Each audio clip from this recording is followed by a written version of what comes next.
Hello. That's great. Well, yes, thank you all for joining us today. We are Furries at Berkeley, and with the support of the ASUC Multicultural Initiative Fund and Furries at Stanford, we are thrilled to present to you the second installation in our Furry Masterclass series of guest lectures. First of all, we recognize that UC Berkeley sits on the territory of the Quichua, the original landscape of the Chochenyo-speaking Ohlone people. As such, we have a responsibility to acknowledge and make visible the university's relationship to Native people. With that, we are honored to welcome Professor Courtney Nuka Plante from Bishop University.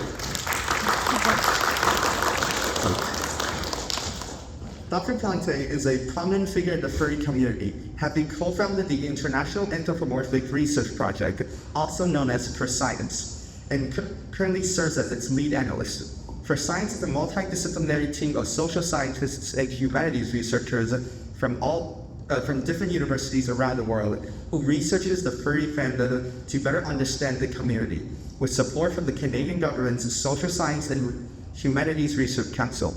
In 2023, Nuka was able to condense the more than a decade worth of data collection and analysis of the furry fandom into a book, which then went on to win the Ursa Major Award in the Best Anthropomorphic Nonfiction category.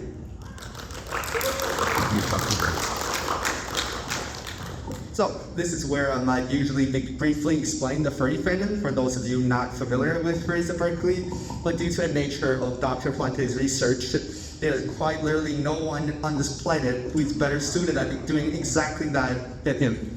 And I will gladly acknowledge his expertise and let him take the stage. Before we get started, I would like to acknowledge the contribution and assistance of the Department of Sociology as well as the Department of Gender and Women's Studies in making this possible. Without further ado, please help us in welcoming Nuka. Welcome.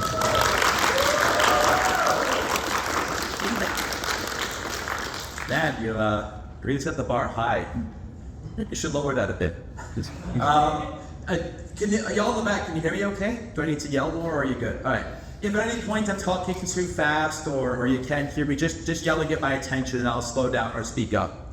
What I want to mention as well, this is sort of slated to go until 10 o'clock, but it won't. The talk itself is scheduled for about an hour and 45 minutes, give take. That being said, to make sure that we get to the end with Q&A for the end, I'll ask you to hold off on questions till the end just to make sure that we finish. So if you're waving your hand to ask me a really awesome question, I'm not ignoring, well, okay, I am ignoring you, but I have a reason for it. Can we agree to that? Is that cool? Johnny, I promise I will answer all of your questions afterwards. So, yes, my talk, Furscience. I guess I should start off by establishing my credentials here, although Carbon definitely flattered me in that. I guess first of all, my furry credentials. I am in fact a furry, so I've been in the fandom for the better part of 17 or 18 years now at this point. As mentioned, I go by the name Nuka at the Furry Fandom. I bring this up not to sort of draw attention to myself as an individual furry of interest. I'm actually a pretty boring furry by all accounts. This is more sort of different positionality, so you know coming into this is a talk that's being given by someone who is sort of knee-deep in the fandom myself. More presently relevant is my expertise as a social psychologist. So I've had a PhD in social psychology for about 11 years now. I have an empirical and quantitative focus to my work, so I primarily collect large amounts of quantitative data and do statistical analysis on this. I occasionally do mixed methods papers where I get my feet wet in qualitative methodology, but I'm largely a quantitative researcher. I do a lot of experimental research, cross-sectional research. I'll even talk a bit about a longitudinal study that I've run. Anyone in here from the field of psychology? Like 2 or 3 of you? Okay, so for the psychology nerds in the room, I largely work with social identity theory, uses gratifications theory. These are some of the main theories I work from. To everyone else, that's just some jargon to fluff me up and make me feel more important than I am.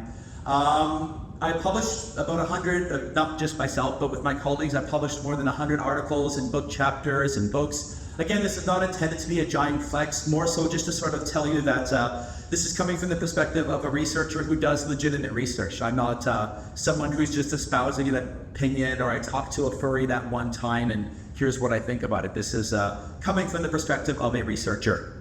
And the research that I predominantly do looks at media effects. So I've published work in the domain of media effects and immersion and how people become immersed in media, what it does to a person. I study fantasy, so why people fantasize, what you get out of fantasizing, when does fantasy start to become dysfunctional. And I've done some work, most presently relevant, looking at fan groups. So anime fans, Star Wars fans, My Little Pony fans, and furries. So if there's a common thread to all of the research that I do, it's that I take very seriously the things that people often trivialize. And my sincere hope is that by the end of this talk, you'll agree with me that it's worth taking these things far more seriously than you might do at first glance. It's easy to look at what we're doing here and to say, well, that's silly, that's superficial and trivial. I think it's very, very important, and I hope you'll see why and agree with me at the end. I should also stress that even though I'm here in person, I don't want to give the impression that all of this work is solely done by me. I am but one member of a large and interdisciplinary team called Furscience. So my colleague, Dr. Kathleen Gerbasi, now is hired anthrozoologist from Niagara County Community College in upstate New York. Dr. Elizabeth Fine, who is a clinical psychologist from Duquesne University over in Pittsburgh, Pennsylvania. Dr. Stephen Rayson, another fellow social psychologist like myself, who studies spam research. And my colleague, Dr. Sharon Roberts, a sociologist who predominantly studies the transition into adulthood. There's also many other members of our team. We have a resident sexologist on the team as well, Dr. Thomas Brooks. I also want to give a sort of somber shout out here to a colleague of mine, Camille Adams, or Kiri as she's known, was on the Fandom, a political science student who rather unfortunately passed away earlier this year while we were in Sweden collecting some data. So if I can be permitted a moment of schmaltziness before we start, I wanted to dedicate this talk to her. Wherever you are, Cami, rest in power. I know she'd be chuckling at me to know that I'm here at Berkeley giving a big important talk. She'd get a kick out of that. So I'm hoping that she would like this talk. So this is for her. So Furscience, as a team, we are social scientists who study furries scientifically, as the name might suggest. And by scientifically, I mean we've run studies for the last 14 years. When you sort of smash them all together and wipe away the blood, we're talking about 50 studies or so, which collectively have looked at anywhere from 30 to 35,000 furries from more than 70 different countries. So this is one of the largest and most comprehensive data sets on the planet on the subject of furries. So again, we didn't just go to the bar and ask 5 furries and call it a day at that. This is really about the best data set you're going to get if you want to make any sort of conclusions about what furries are all about. We take this data and we don't just hoard it in our ivory tower. It's very important to us to get it out there where it can do some good to mobilize that knowledge. So we publish it not just in peer-reviewed journals, which paywalls are kind of a bitch. We also make it available to the public, to furries, to the news media, anyone who wants to talk about furries on our website, Furscience. So if you go to furscience.com, all of this data and more are available there. We've also published books, and what you're going to see today is predominantly featured in our book, Furscience, which Carbon introduced at the beginning. It's available for free. You can download it as a PDF for free if you go on Amazon and absolutely want a 698-page brick. You can buy it for the print cost. We don't make any money off of it. We don't want to. This is purely made available so that people can have access to this data. It's a very important part of what we do. Again, this is sort of the equivalent of showing our work for the research nerds out there. We've been running studies for years. This is just some of the studies, some of the control groups that we've run over this time. So this is sort of the plan of action. We're going to spend the first little bit here explaining how one goes about doing research on fans and fan culture and kind of orienting you to the important concepts here before delving into the big question. If you're new to this whole thing, what the heck is a furry, and why should we care about them? We'll then talk about the well-being of furries. Are furries okay, or is there something not entirely okay with them? Which leads quite nicely into a section on misconceptions that exist about furries. So what does the media say, when politicians have to say about furries, and can we test the veracity of those claims empirically using some of the data from our studies? Finally, we'll talk about some of the implications and future directions for this research before opening the floor to some Q&A from anyone who hasn't fallen asleep by that point. So, to start, let's start at the very beginning. What the heck is a furry? Or sorry, before even earlier than that, what is a fan?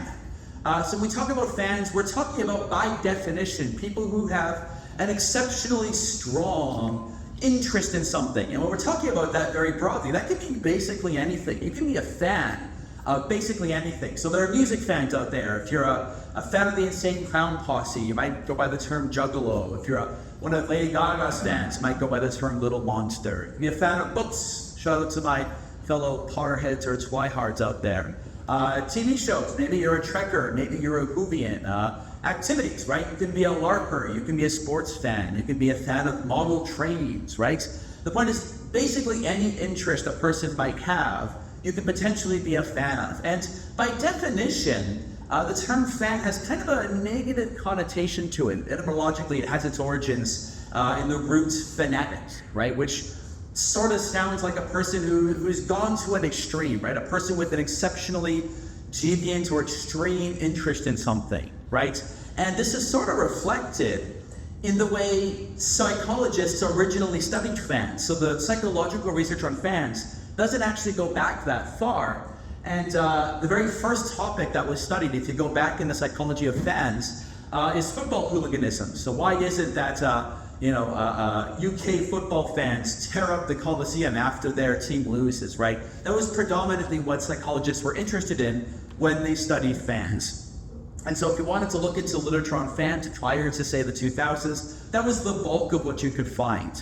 It wasn't until relatively recently that we realized, oh, hey, there's other kinds of fans besides soccer fans who rip up the stadium. And turns out even those fans do something besides just rip up the stadium. So in the 2000s onward, you saw a growth of research considering other fan activities and other fandoms besides just the sport fandom.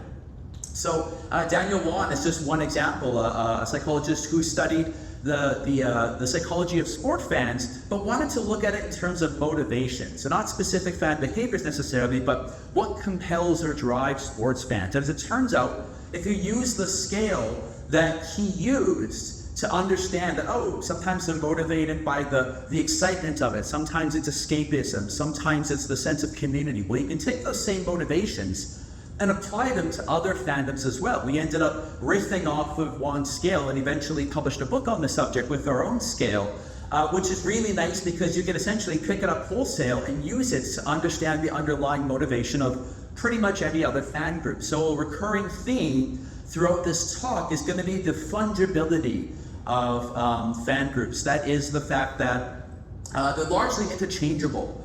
I use the analogy of food to satisfy the physical need of hunger, right? Everyone has a certain biological need for carbohydrates and fats and proteins, right? But everyone satisfies those needs in slightly different ways. Perhaps you prefer rice and I prefer garlic bread. But at the end of the day, we're both satisfying that fundamental need for carbohydrates. Ditto for fandoms, right? So we all have a need for belongingness. We have a need for excitement in our lives. You may prefer sports. Some other person may prefer My Little Pony to scratch that particular itch. But at the end of the day, you're still satisfying the same underlying needs. That was kind of the idea behind this work. And we'll come back to that idea a bit later. Another set of terms I want to introduce you to is the distinction between what we call fanship and fandom. Fanship is how big of a fan are you of this thing? We might look at this person here and say, wow, that person is a really big fan of Pokemon. They got Pokemon cards and plushies and, the whole 9 yards. If you ask them, they could probably name all of the Pokemon, however many thousands of them there are these days. But yeah, this person is a really big fan of this stuff. We would say they're very high in fanship. And we contrast fanship against what's called fandom. Fandom is the community that arises around a fan interest, right? So fandom is this idea, hey, look at all of these Pokemon fans here. They form a community. And you might be saying to yourself, well, geez, that sounds like the same thing twice. Are these just two different terms for the same thing? And while they tend to be positively correlated with one another, they are not quite the same thing. I'll give an example from my own experience. I love the show Rick and Morty. Phenomenal show, love it to death. So I score fairly high on fanship. Can't stand the dumpster fire that is the Rick and Morty community, right? So quite low in fandom in that case, right? Being high in one doesn't guarantee that you're high in the other. And vice versa as well. I went to a hockey game with my dad when I was a little guy, and I didn't know the first thing about hockey, but my dad and several other folks were hockey fans. And so I was sort of taken along, and I liked the experience of being among hockey fans, even though I myself didn't really like the game all that much. In that case, I'd be fairly high in fandom. I liked being around the fan community, but myself was fairly low in fanship. And at this point, you might be thinking, well, is this just academic masturbation? Is this just pedantic hair splitting for the sake of pedantry? And the answer is no. These are differences that make an empirical difference. For example, across studies, we found that fanship predicts consumption behavior. If you want to predict who's going to buy merchandise, who's going to wear a t-shirt, who's going to watch every episode of a show, well, you want to know about fanship for that. But if you want to predict social activities, like who's going to go to a convention, who's active on the forums, who's motivated by the social facets, for that you want to look at fandom. So again, this isn't just hair splitting, it matters which of these two things we're measuring. And we're going to see that come back and be relevant a little bit later on. But I just want to plant those little seeds for now.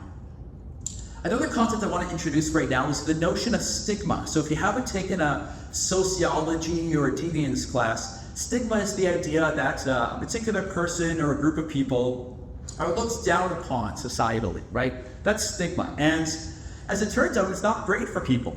Stigma is kind of bad for the members of that community. Knowing that other people don't like them isn't very good for you. So to illustrate what fan stigma looks like, we've tested it before in a sample of anime fans, where we asked undergraduate college students, like many of you, hey, what do you think about anime fans? What are some of the things that you think are true about anime fans? Do you believe these certain stereotypes about anime fans? Oh, and by the way, would you ever want an anime fan as a friend? Would you let an anime fan do your dental work? Would you vote for an anime fan for Congress? Would you want one as your next door neighbor? And as it turns out, stigma goes hand in hand with wanting to socially distance from this group. We found in this sample that not only were there some fairly prevalent stereotypes about anime fans, but the extent to which you endorsed these stereotypes predicted things like, I wouldn't want to hang out with one, I wouldn't want one as a roommate, I wouldn't date one, I wouldn't vote for one for Congress, right? So the stigma has tangible downstream effects on members of that community. And part of where this stigma comes from is a product of how our mind works. So not to get too sidelined here, but as a brief aside into cognitive psychology, we have these things called prototypes. Our mind thinks in terms of prototypes. So when I say chair, you're picturing a chair, right? A standard typical chair. You're probably thinking something with 4 legs and a back, or a car. If I say car, you're picturing something with 4 wheels. Maybe it's red, it's got a windshield, and typical car features. That's your prototype of a car. It's the car against which all other cars are compared. We do this for everything, with people, with dogs, with chairs and cars. We have prototypes, right? And we compare exemplars to the particular prototype. And the further away an exemplar is from the prototype, the weirder it seems to be. If my idea of a car is 4 wheels, if you show me a car with 6 wheels or 3 wheels, I'm like, what a messed up car, right? Because it doesn't match my prototype of what a car ought to look like. Well, by this logic, we have a prototype for what a fan is, and not just like an oscillating fan that cools you down in the summer, but I mean like fan groups. And for many people, the default or prototypical fan is a sport fan, or a music fan, or a fan of some mainstream television show, which means that fan interests that start to deviate too far from that, we look at like the 3-wheeled car. Hell is wrong with this person, right? Why don't they just be a normal fan? And again, don't just take my word for it. There's studies illustrating this is the case. My colleague Stephen Rayson and I published a study on this subject, looking at undergrads and how they looked at 40 different fan groups. So we gave them a list of 40 different fan groups, and we asked them for each of these fan groups, how prototypical, how normal does this interest seem to you? And also, how does it make you feel emotionally to think about these fans? Do you like them? Do you hate them? Do they make you feel disgust? Do they make you feel uncomfortable? What do you believe to be true about them? Do you think they're well-adjusted? Do you think they're kind of screwed up? And again, would you vote for one? Would you want to hang out with one? Would you want one as your friend? And what we found was a fairly clear positive correlation between prototypicality and warmth. The more normal your fan interest was, the more people tended to like you, right? So in North America, right, being a basketball fan, being a football fan, this is the typical default normal fan. And the further you stray from that, the weirder you're seen as being, right? So down here at the bottom, we have, being a cricket fan in North America is a little odd for people. Being a My Little Pony fan, a fan of Barbies, a fan of stamp collecting, right? You can see all the way down at the bottom here, furries. We'll get to that. But yeah, you'll see here, this general tendency, the more prototypical or normal a fan group is, the more positively we feel about them. That's the idea for now. Hold that little kernel of knowledge in your head for now. Oh, and we came up with a little model that looks like this, a serial mediation model that essentially suggests that the more non-prototypical the fan group is, the more negatively you respond to them, the more you, ugh, right? I don't want to be anywhere near that, right? What a gross three-wheeled car, right? And then you believe things about it. That's a broken car. That's a stupid car. That's a weird car. And those beliefs justify the behavior. I wouldn't buy one of those cars. Get it away from me. I'd set it on fire if I saw it, right? So that non-prototypicality has affective, cognitive, and ultimately behavioral consequences. So I guess if there's a point to this whole introduction is that when you study the psychology of fans, some interesting trends emerge. Namely, we can understand that the underlying psychology of fans is fairly comparable. Fans are fans for many of the same reasons, right? They're largely interchangeable. The differences are aesthetic differences. Some people prefer chocolate, some people prefer vanilla, but the underlying psychological needs being fulfilled are fairly comparable between these groups, right? And so you can study these groups in terms of the motivations or the behaviors, and what you'll see as we go along, we're constantly comparing furries to My Little Pony fans, to anime fans, to sports fans, to kind of get across this point that really these are just differences of preference rather than significant underlying differences between these folks. People often expect there to be dramatic differences when you talk about furries or My Little Pony fans because they're so different from the prototype, but at the end of the day, these differences are often skinny deep. But we'll return to some of the implications of that later on. I think for now, we've dabbled enough in the psychology here of fans as a concept. Let's get into the nitty gritty and talk about what the heck a furry is, like 30 minutes into this talk, right? All right, so what the heck is a furry? Despite the fact that we've studied 30 or 35,000 furries over the years, I actually can't give you a definition of furries that literally every furry agrees with. There's sort of a running joke in the fandom that if you ask 10 furries to define furry, you'll get 11 different definitions. We didn't quite do that. What we did was give about 1,000 furries a big empty box and said, describe what a furry is. And then we extracted from that the most common themes, and what you'll notice is no one could agree on anything. But some of the most common responses were, well, it's a community that we can be fairly sure about, and it has to do with anthropomorphized animals, right? So just to let some of the participants' own words do the talking, for one participant, they said it's a community of accepting people to hang out with and talk with, and I value that a lot. For another one, it was a feeling of knowing I can always find like-minded people and join local communities quickly and feel welcome in those communities, right? So this is that community aspect that many furries spontaneously said was an essential part of what being furry is. The other parts, anthropomorphized animals, right? I'm a fan of anthropomorphic animal fiction and fantasy and art or writing, as well as other mediums, almost exclusively warm-blooded, furred living creatures. This person said it's a lover of anthropomorphic animals, whether in visual arts, literature, or something else, usually connected with the love of non-anthropomorphic animals, but that doesn't have to be the case. So you can see here two general facets of what it means to be a furry: the community and liking anthropomorphized animal content. So as social psychologists trying to distill this into a concept we can study, we tend to use this definition of a furry, sort of trying to combine what people say. We treat it as an identity, right? You like this stuff, enough that it becomes a part of who you are, right? So you watch that movie Zootopia that came out in 2016, and by gosh, you thought that was pretty swell. And you realize that you like it enough that it's a part of who you are now. You can't escape the fact that this is just part of who you are. And for those listening who aren't furries, you might think to yourself, oh crap, I watched Zootopia and I thought it was kind of neat. Does that make me a furry? My grandmother watched it. His Graham's a furry now. That would be awesome, but probably not. Again, it's not enough to just like this stuff, right? It really is an identity. You like it enough that it's a part of who you are. I'll give you an example. Going back to that hockey game that I watched with my dad, right? I've seen a hockey game before. I'm Canadian. I get that. But I would never walk up to someone and say, hey, Courtney Plante, hockey fan. Even though I liked the hockey game, I thought it was kind of neat. If I said I'm a hockey fan to someone, it would give the wrong impression, right? I'm setting them to expect things about me that aren't true. If I say I'm a hockey fan, you're expecting that I go to hockey games and hang out with hockey fans and buy hockey merchandise, and that wouldn't be accurate for me. So even though I liked that game or two of hockey I'd seen, it wouldn't be accurate to call me a fan of it, right? In contrast, if I say, hey, Courtney Plante, furry, right?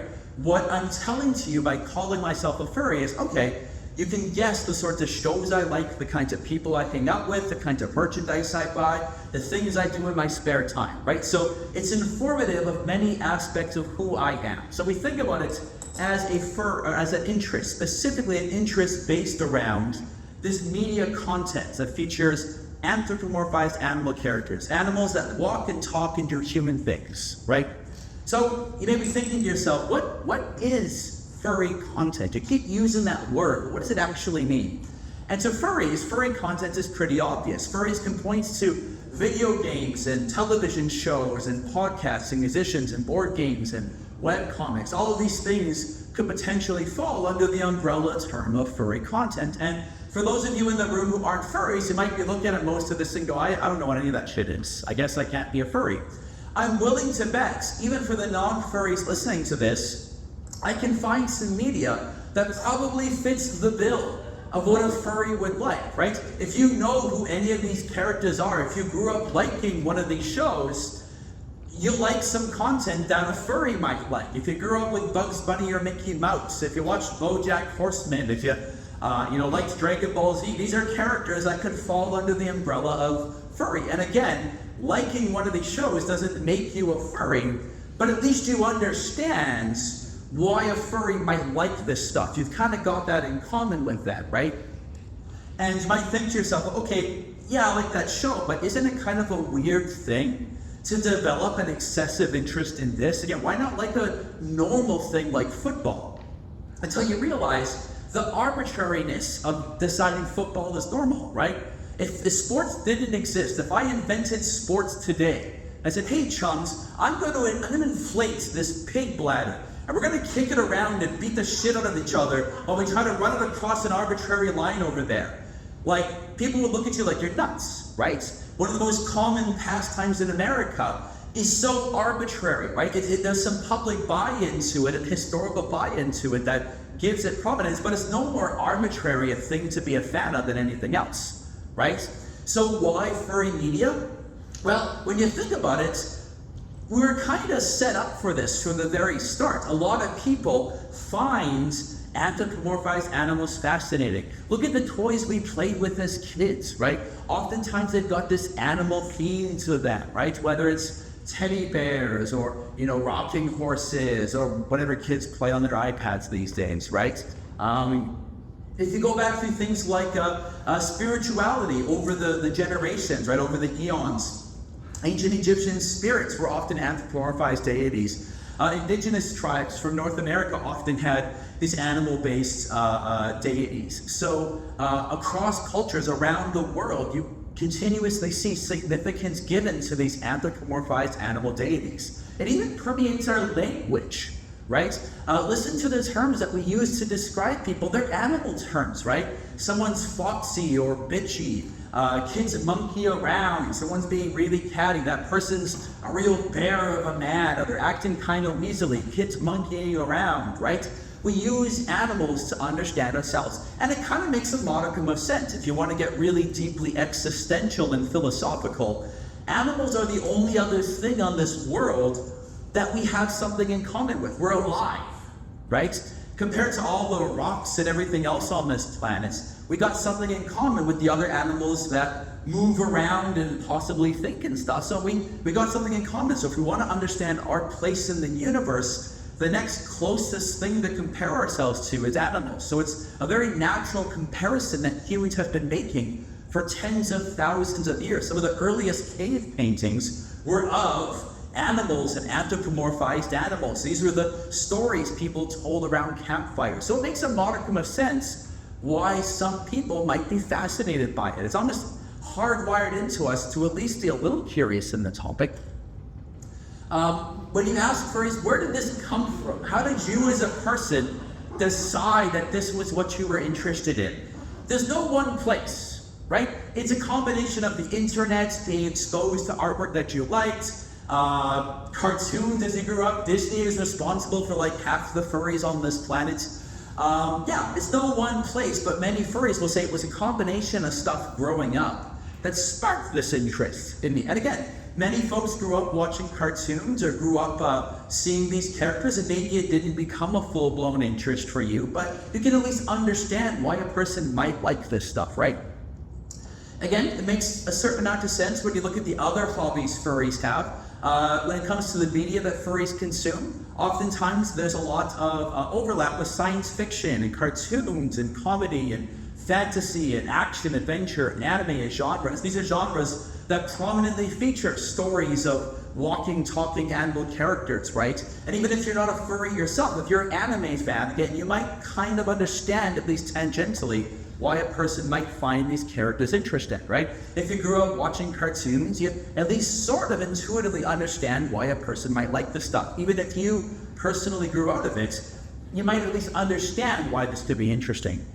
Again, going sort of topic by topic, about 40% of furries say that they are interested in science fiction. About 40% of furries mention anime as an interest of theirs. My Little Pony, that's gone down a little bit in the last few years, especially since Generation 4, My Little Pony came to an end, but it's been everywhere from about a quarter to about 10% of furries identify as bronies or My Little Pony fans themselves.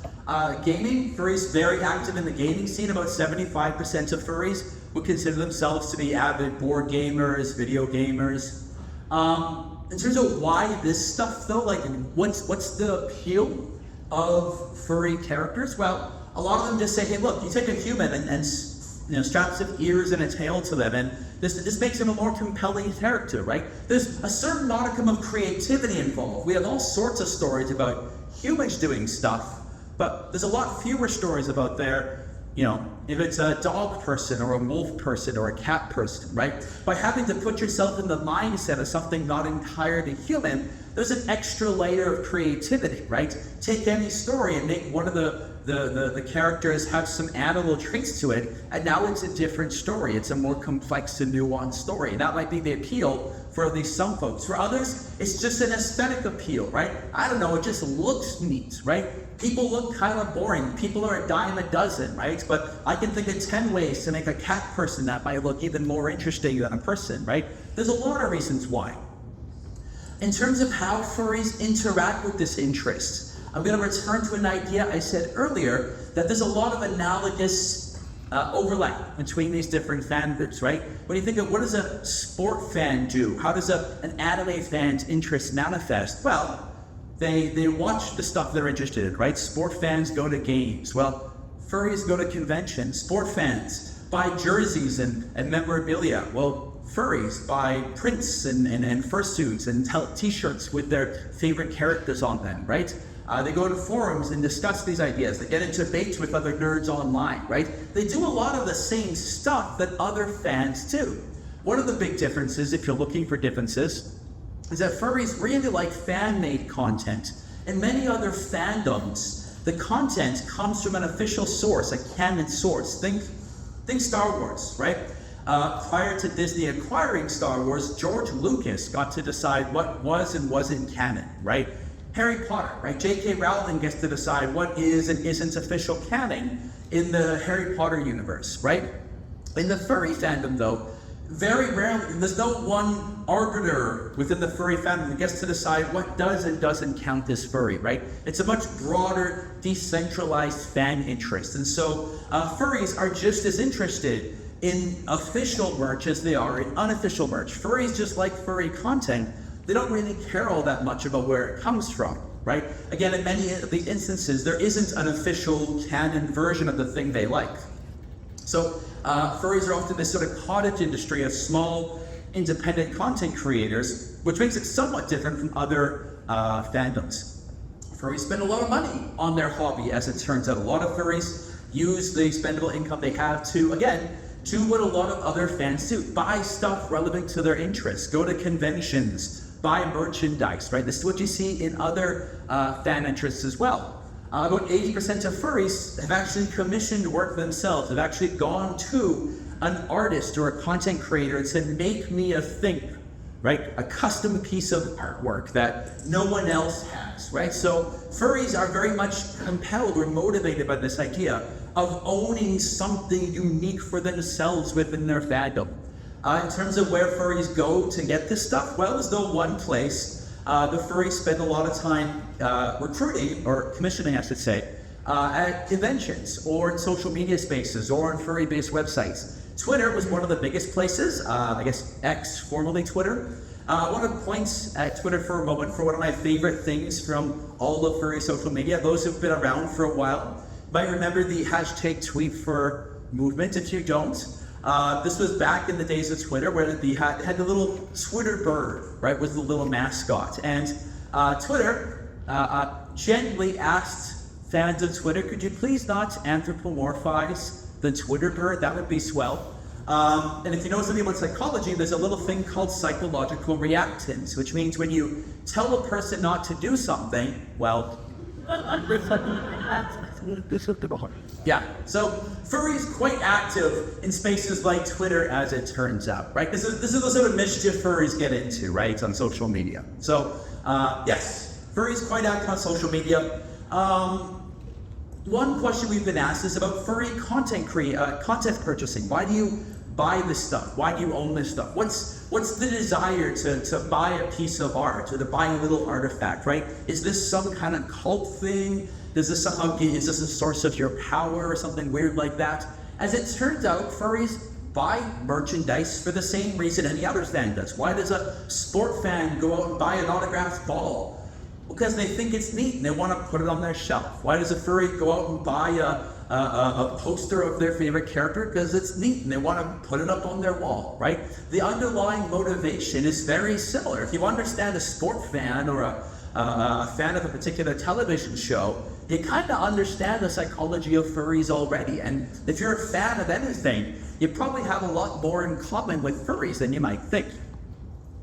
I mentioned that the furry fandom is a very decentralized place. It's full of this sort of cottage industry of artists and content creators. We can see this borne out in the data. About 40% of furries call themselves artists. About 20% of furries say they do some form of creative writing.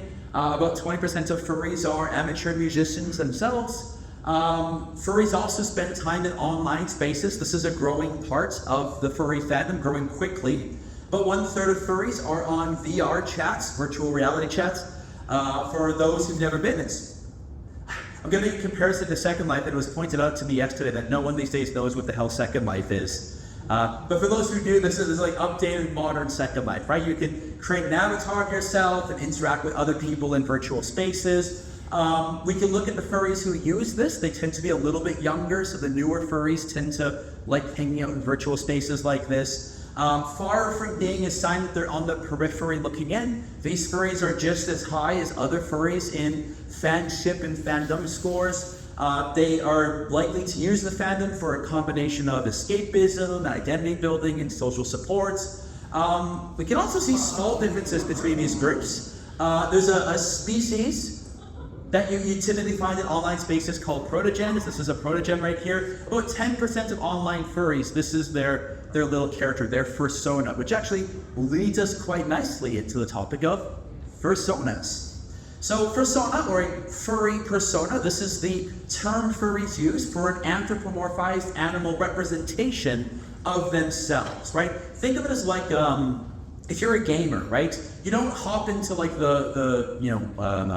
what game do people play these days? Dota. You hop into Dota or whatever. Am I dating myself horribly? Look others. Pardon? Minecraft. You hop in. I don't know. The kids are playing Roblox these days, right? You hop into the Roblox server, right? You don't say your name isn't John Smith. I'm John Smith, right? You don't use your real name. You come up with a handle, an avatar, right? Ditto for like, you have an account on YouTube, right? You don't just put your name, right? You have a handle, an avatar, a name that you're known for that's not your real name. That's essentially what a persona is for furries. When you come to furry space, you bring a character, a representation, an avatar for yourself.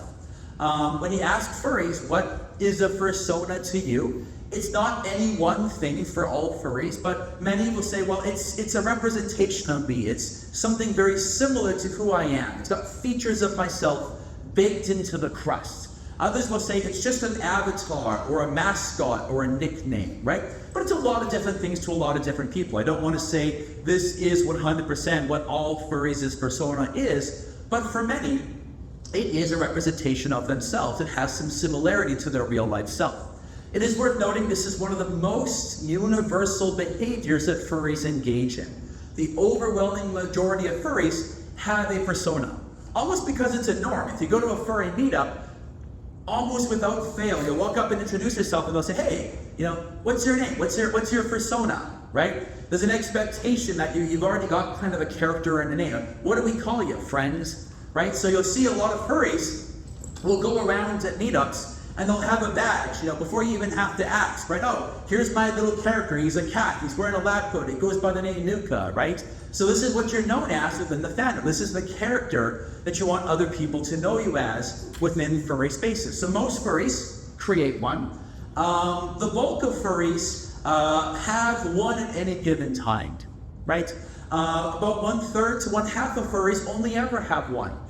Which means that many furries will have additional personas, either in sort of a serial fashion, where you had one for a while, but maybe after a couple of years, you change it, or it might be simultaneous, right?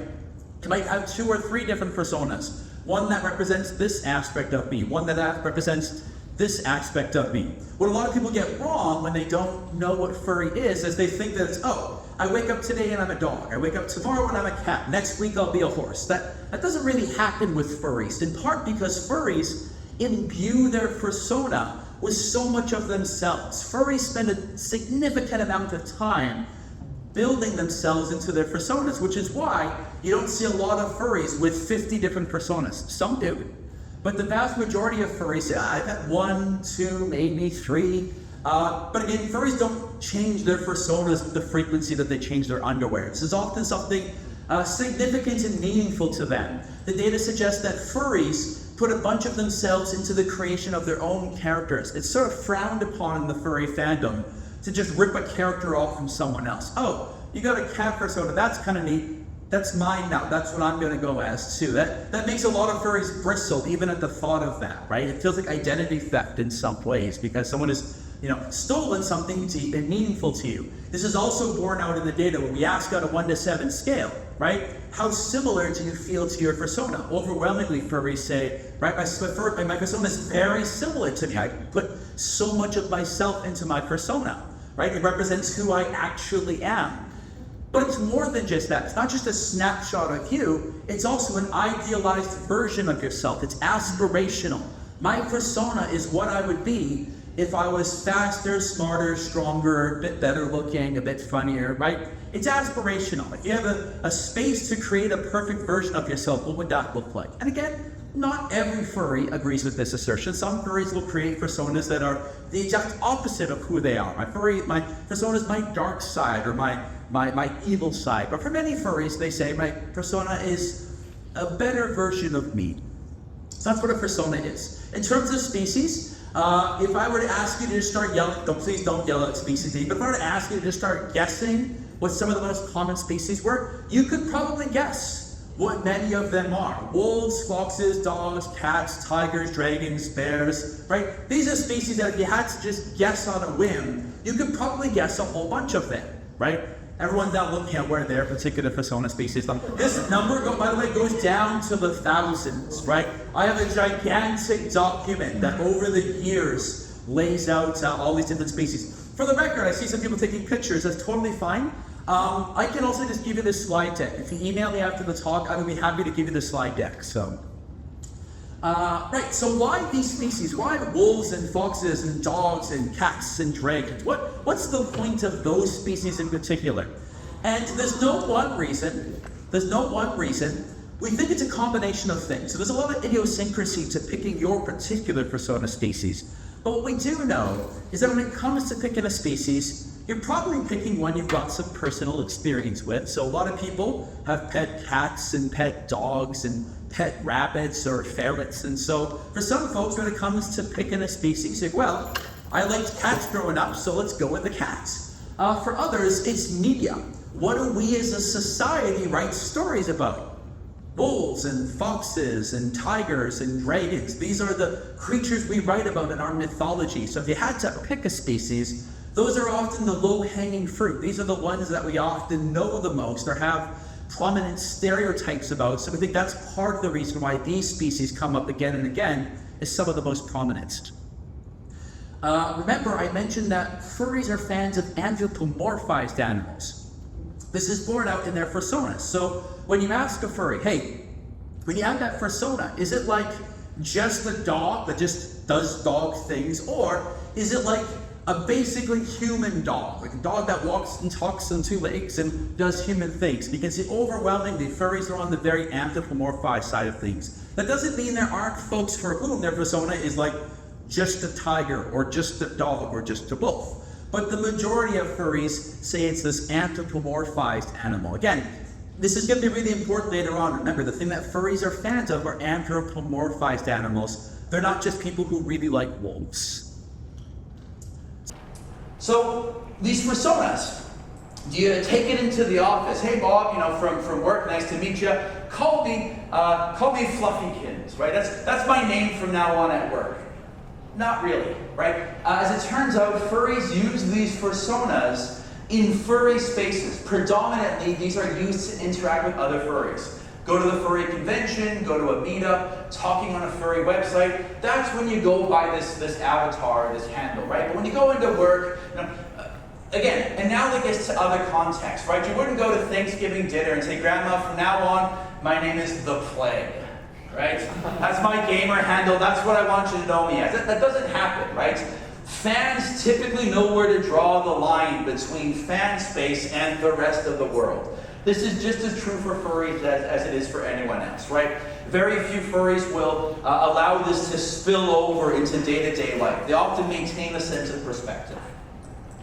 All right, let's talk about fursuits. And I want to talk about fursuits because fursuits, drink it in.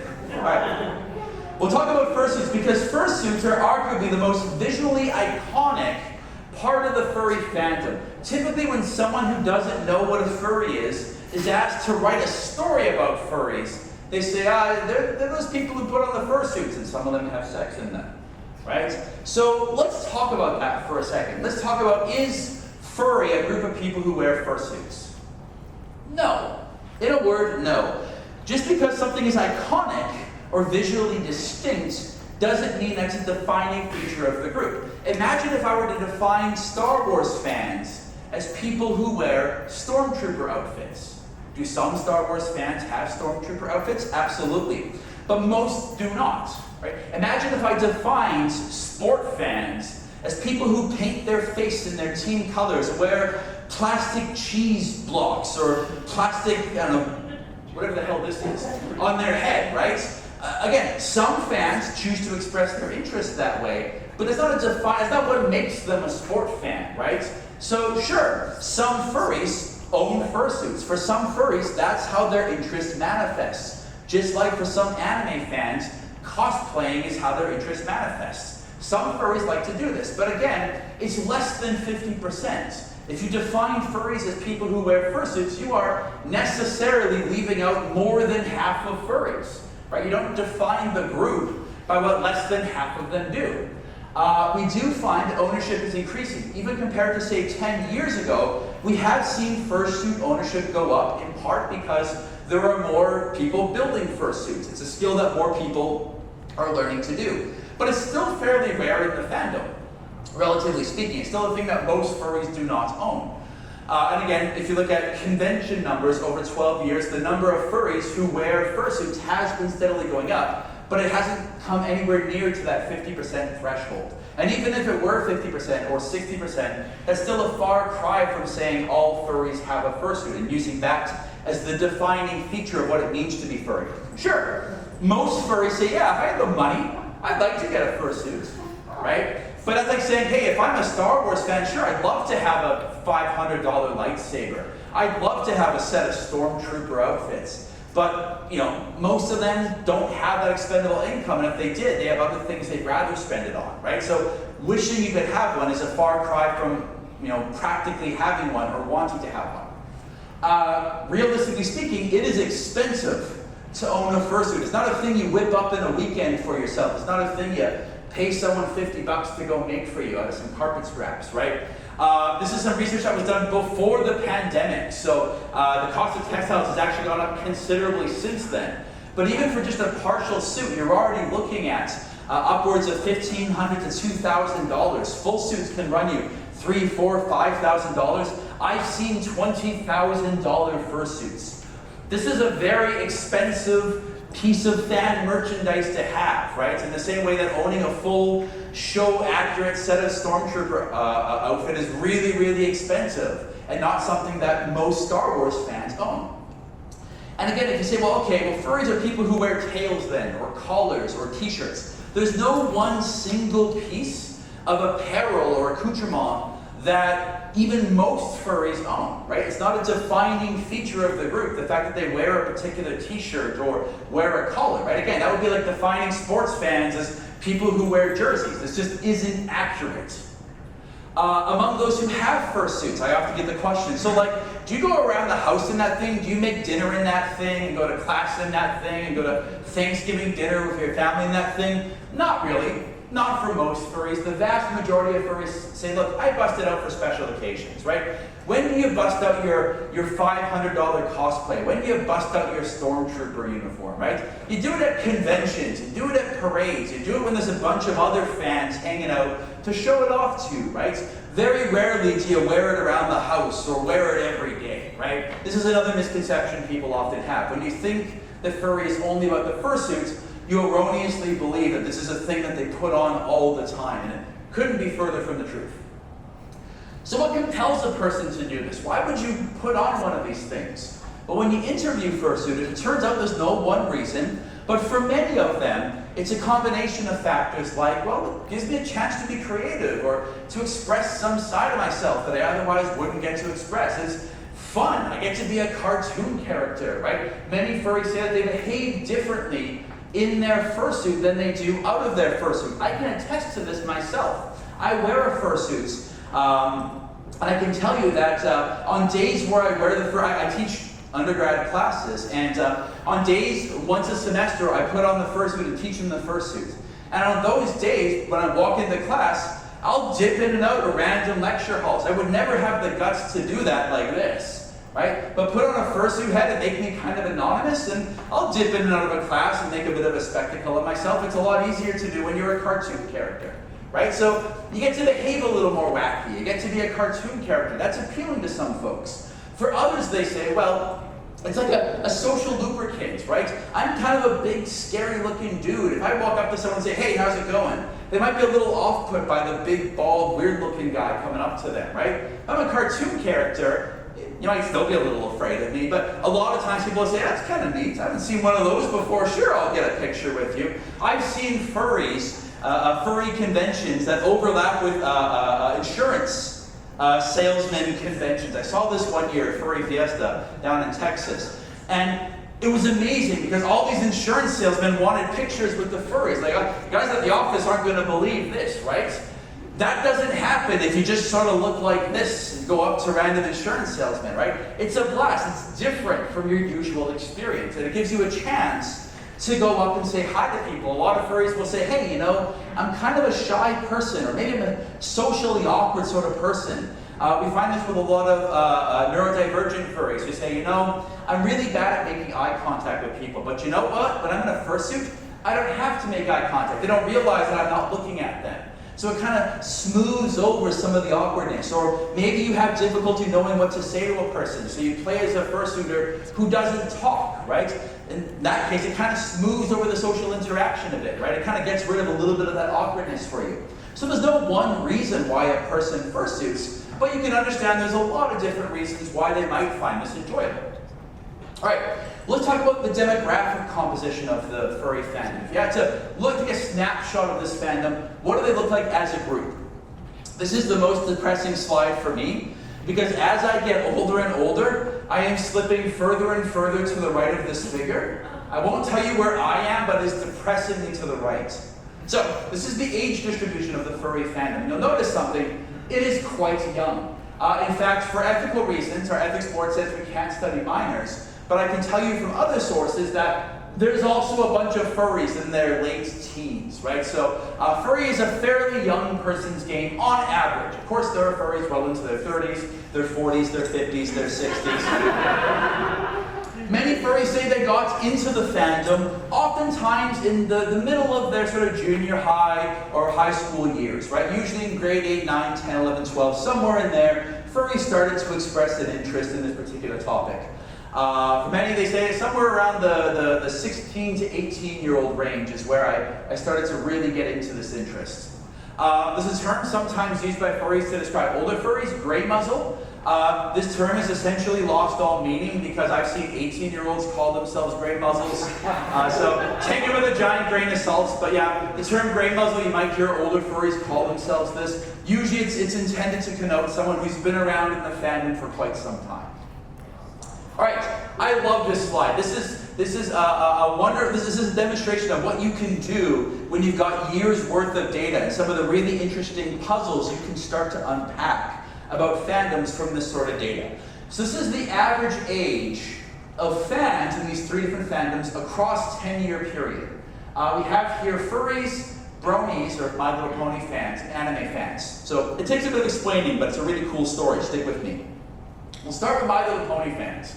So if you don't know anything about the My Little Pony fandom, around 2010 or so, My Little Pony Generation 4 came out. It was a hit with people online, usually in 4chan forums. That's where it picked up. But yeah, bronies latched onto this. This show is great. I love it. So a whole bunch of adult fans glommed onto the show early on, right? So that's what you see right here. Now, 2, 3, 4, 5 years into the show's run, you didn't have a lot of new folks jumping on board. My Little Pony was one of those things where if you didn't pick it up in the first 3 or 4 seasons, you probably weren't getting on that train, right? That train had come and gone and you missed it. So what you see here is a story of one group of people who kind of just gets older and older and older with the fandom, right? Not a lot of new folks coming in, so they get older with the fandom. That's what you're seeing there. The exact opposite of that can be seen in the anime fandom, which over a 10-year period has basically stayed flat in terms of the age of the average anime fan. What's likely happening here is a huge influx of younger fans are suppressing and keeping the age of the average fan down. There might also be some older fans who kind of fade away from the interest as they get older. But yeah, there's this heavy turnover between fans leaving and a generous influx of younger fans suppressing the average age of the typical fan. So these are kind of your 2 extremes. Furry, you can see, is sort of smack dab in the middle, right? All those younger furs pouring in are definitely suppressing the age of the average furry. But they're also hanging around, right? The fact that this is getting older, they're hanging around as well. So many furries are sticking around well into their 30s and 40s. And so it's a story of both of these effects happening, right? Lots of folks pouring in, keeping it young, but also a group that's getting older with this interest. So some of the neat questions you can answer when you have years worth of data on these populations.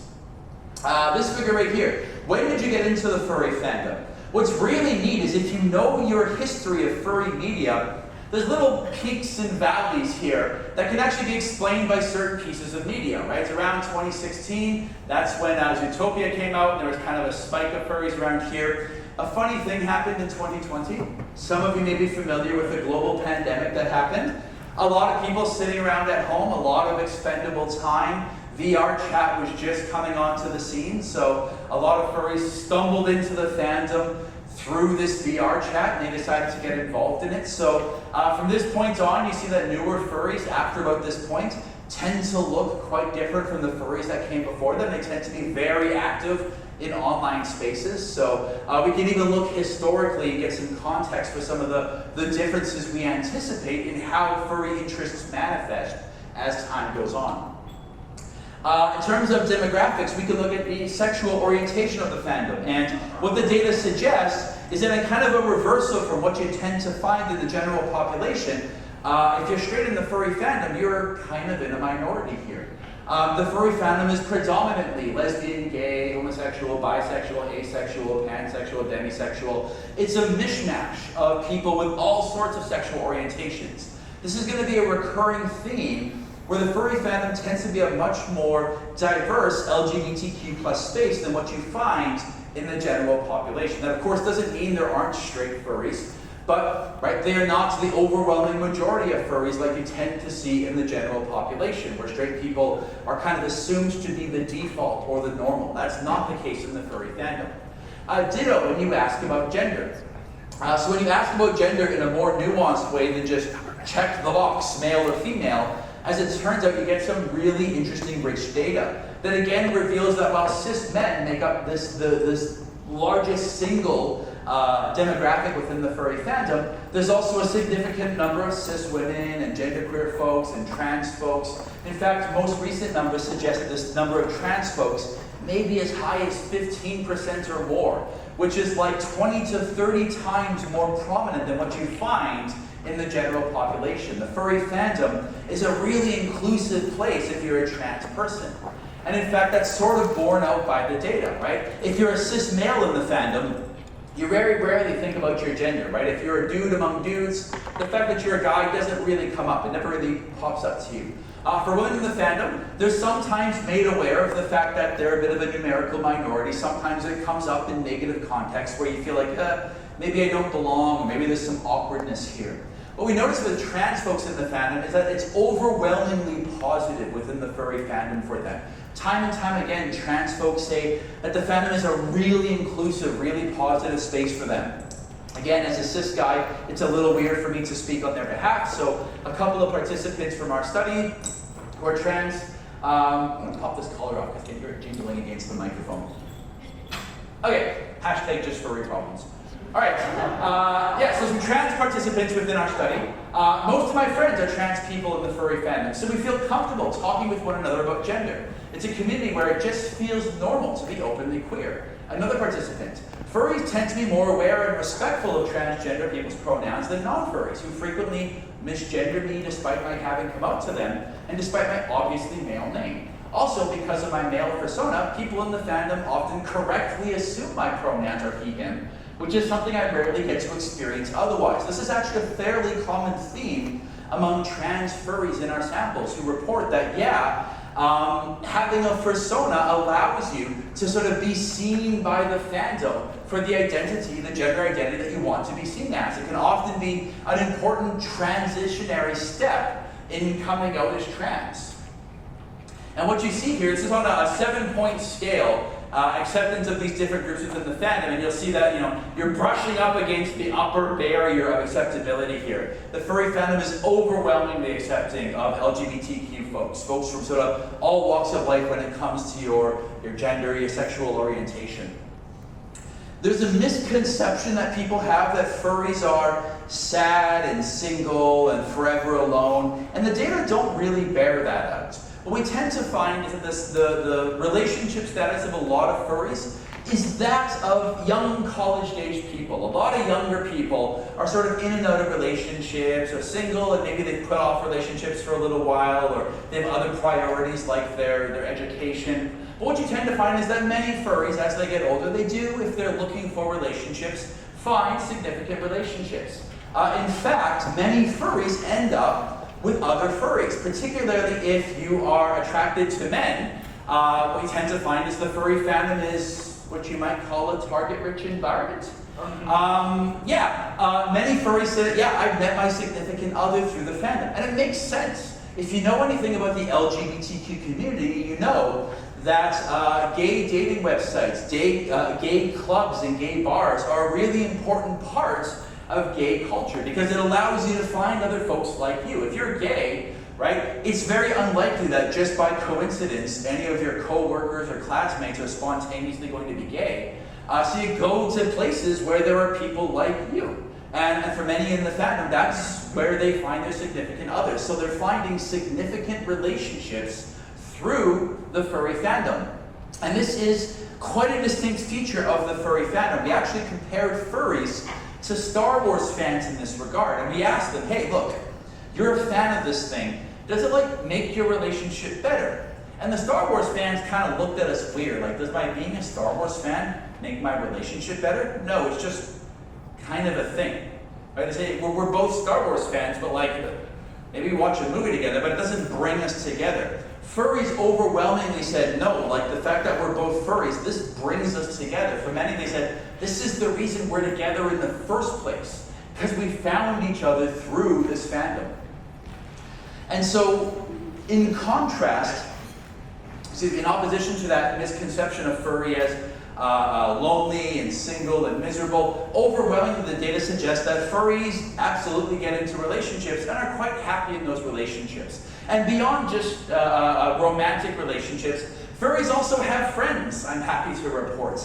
And not just furry friends. When you look at it, the bulk of furries have friends in their lives, and many of those friends are furries, but not all of them are. Right? Many furries have furry and non-furry friends. They have social lives, just like anyone else does. So being furry it's not mutually exclusive with having a social life. Furries are also nerds. Furries are well educated. The data seem to suggest that most furries are either currently in college or have aspirations of going to college or have graduated from college. So furries tend to be fairly well educated as a group of folks. And they get grades that, as a university professor, I only wish I could have these kinds of grades in my classes. Furries tend to be fairly geeky, fairly nerdy. They tend to score pretty well in school. There's a misconception about furries as, oh, they live in their parents' basement, they're poor, they have no prospects, they're all needs non-educated, and need is non-educated in training, or the other E that I can't remember. Thanks for your help, everyone. Anyways, but yeah, they live in their parents' basement and they don't get out or do anything, essentially. And what the data suggests, there's a modicum of truth to that, but not for the reason you might think. Furries tend to be fairly low down on the socioeconomic ladder. This isn't because furries don't have careers or furries don't work hard or anything like that. It's because the single most common career of a furry is full-time student. As it turns out, being a student isn't an especially profitable career prospect in and of itself, right? Being a student doesn't pay very well, even if you're a graduate student. So what you see here with furries predominantly living in their parents' basements isn't because they have no career prospects or they're losers or they're lazy. It's because many of them have just gotten out of college or they're going to college. And this isn't unique to furries. We found this in every fan group we studied, anime fans, My Little Pony fans. The reality is, younger people, not just in America, but the world over, younger people are finding it harder and harder to get out on their own and to stake a claim for themselves. 40 or 50 years ago, it was reasonable to expect an 18-year-old to move out of their house, get a career within a couple years, put a mortgage down on a house. That's a pipe dream for the vast majority of people growing up today. That's not something you can hope for in your 20s today. So that's not a furry thing. That's a young people living in the current financial situation thing. So this misconception of the loser furry doesn't seem to bear water, at least if you have any understanding of the broader socioeconomic situation for young people. In terms of religion, the religious makeup of the furry fandom is, again, largely what you tend to expect in a group of younger people. It's largely based on what younger people in that region have for religious views. So if you get a lot of furries from a country that's predominantly Buddhist, don't be surprised when you find a lot of Buddhist furries. If you go to the deep south where there's a lot of Christian conservatives, you're going to find a lot of conservative Christian furries. What you tend to find as a group is that the world is becoming progressively more secular. With each generation, fewer and fewer people are strong adherents to any particular faith. And that's what you find with furries. It's much more common to find furries who say, well, I've got some loose collection of spiritual beliefs, but not necessarily, going to church or temple or anything like that. So furries either say I'm atheist or agnostic, or I got some spiritual views, but like nothing concrete or hard adherent Catholic. And again, this isn't antithetical to being furry, but a lot of furries are young people, and their religious views reflect that of younger people. Politically, furries tend to lean very heavily towards the left side of the political spectrum. This kind of makes sense when you consider that a lot of furries are LGBTQ+, so LGBTQ+ folks tend to lean quite heavily toward the left side of the political spectrum. This doesn't mean there aren't moderately conservative or even strongly conservative furries, but the fandom tends to lean quite a bit to the left. This also is reflected in the labels they use to describe themselves: lefty, liberal, progressive, socialist. You don't see a lot of fascist furries. Nazi furries can fuck right off. Not really welcome in the furry fandom, so this shouldn't need an applause, by the way. That should go without saying, unfortunately. So you tend to see it reflected. In fact, you also find that in terms of politics within fandom spaces, liberal furries tend to overwhelmingly say, yeah, let's talk about politics. Let's make this a political space. It's moderate and conservative furries who often find the discussion of politics in furry spaces a little uncomfortable. And again, that makes a certain amount of sense, right? If you know statistically that most folks around you are liberal, you might not feel super comfortable talking about some of your economically conservative views. And so a lot of conservative furries will say, I'd rather the fandom just not be a political space. I don't talk about my politics. I'm just here to have fun. Whereas for a lot more liberal furries, they tend to say, well, no, this is a space that's not just for fun, but also for activism, for rallying political capital, right? This is also why you tend to get divisive issues in the furry fandom, like, hey, ought this to be a place just for escapism, or should this be a place for political action? And if you want to split a room of furries, and I'm not saying you should do this right now, but if you want to split a room full of furries, ask them questions like, should this be a politics-free space? And it's like setting a grenade off in the room. You just watch the chaos happen. So, that's the fandom in a nutshell. So, with all of this in mind, and everything we set up, psychologically, how are furries doing as a group, well-being-wise? Are they all there? So let's talk about it. The research seems to suggest that furries are no better or worse adjusted than anyone else, regardless of how you slice it. If you measure it in terms of feelings of autonomy and a competence and a sense of purpose and acceptance in one's life, furries don't really look all that different from other groups. If you measure it in terms of stress in their life, or anxiety, or depression, or self-esteem, or just being happy with your lot in life, furries are fairly comparable to other groups we've studied. Furries aren't defined by mental illness. There's this belief that, furries are people who must have, go through the DSM and find me the spot for furries. I want to diagnose someone as having furry, right?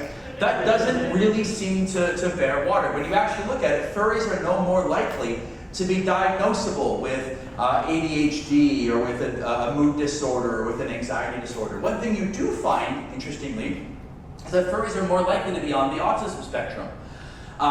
Which you might say, that's a defining feature of being furry then. Not necessarily, right? Saying furries are more likely than the average person to be on the spectrum is not the same thing as saying that most furries are on the spectrum. This is not true.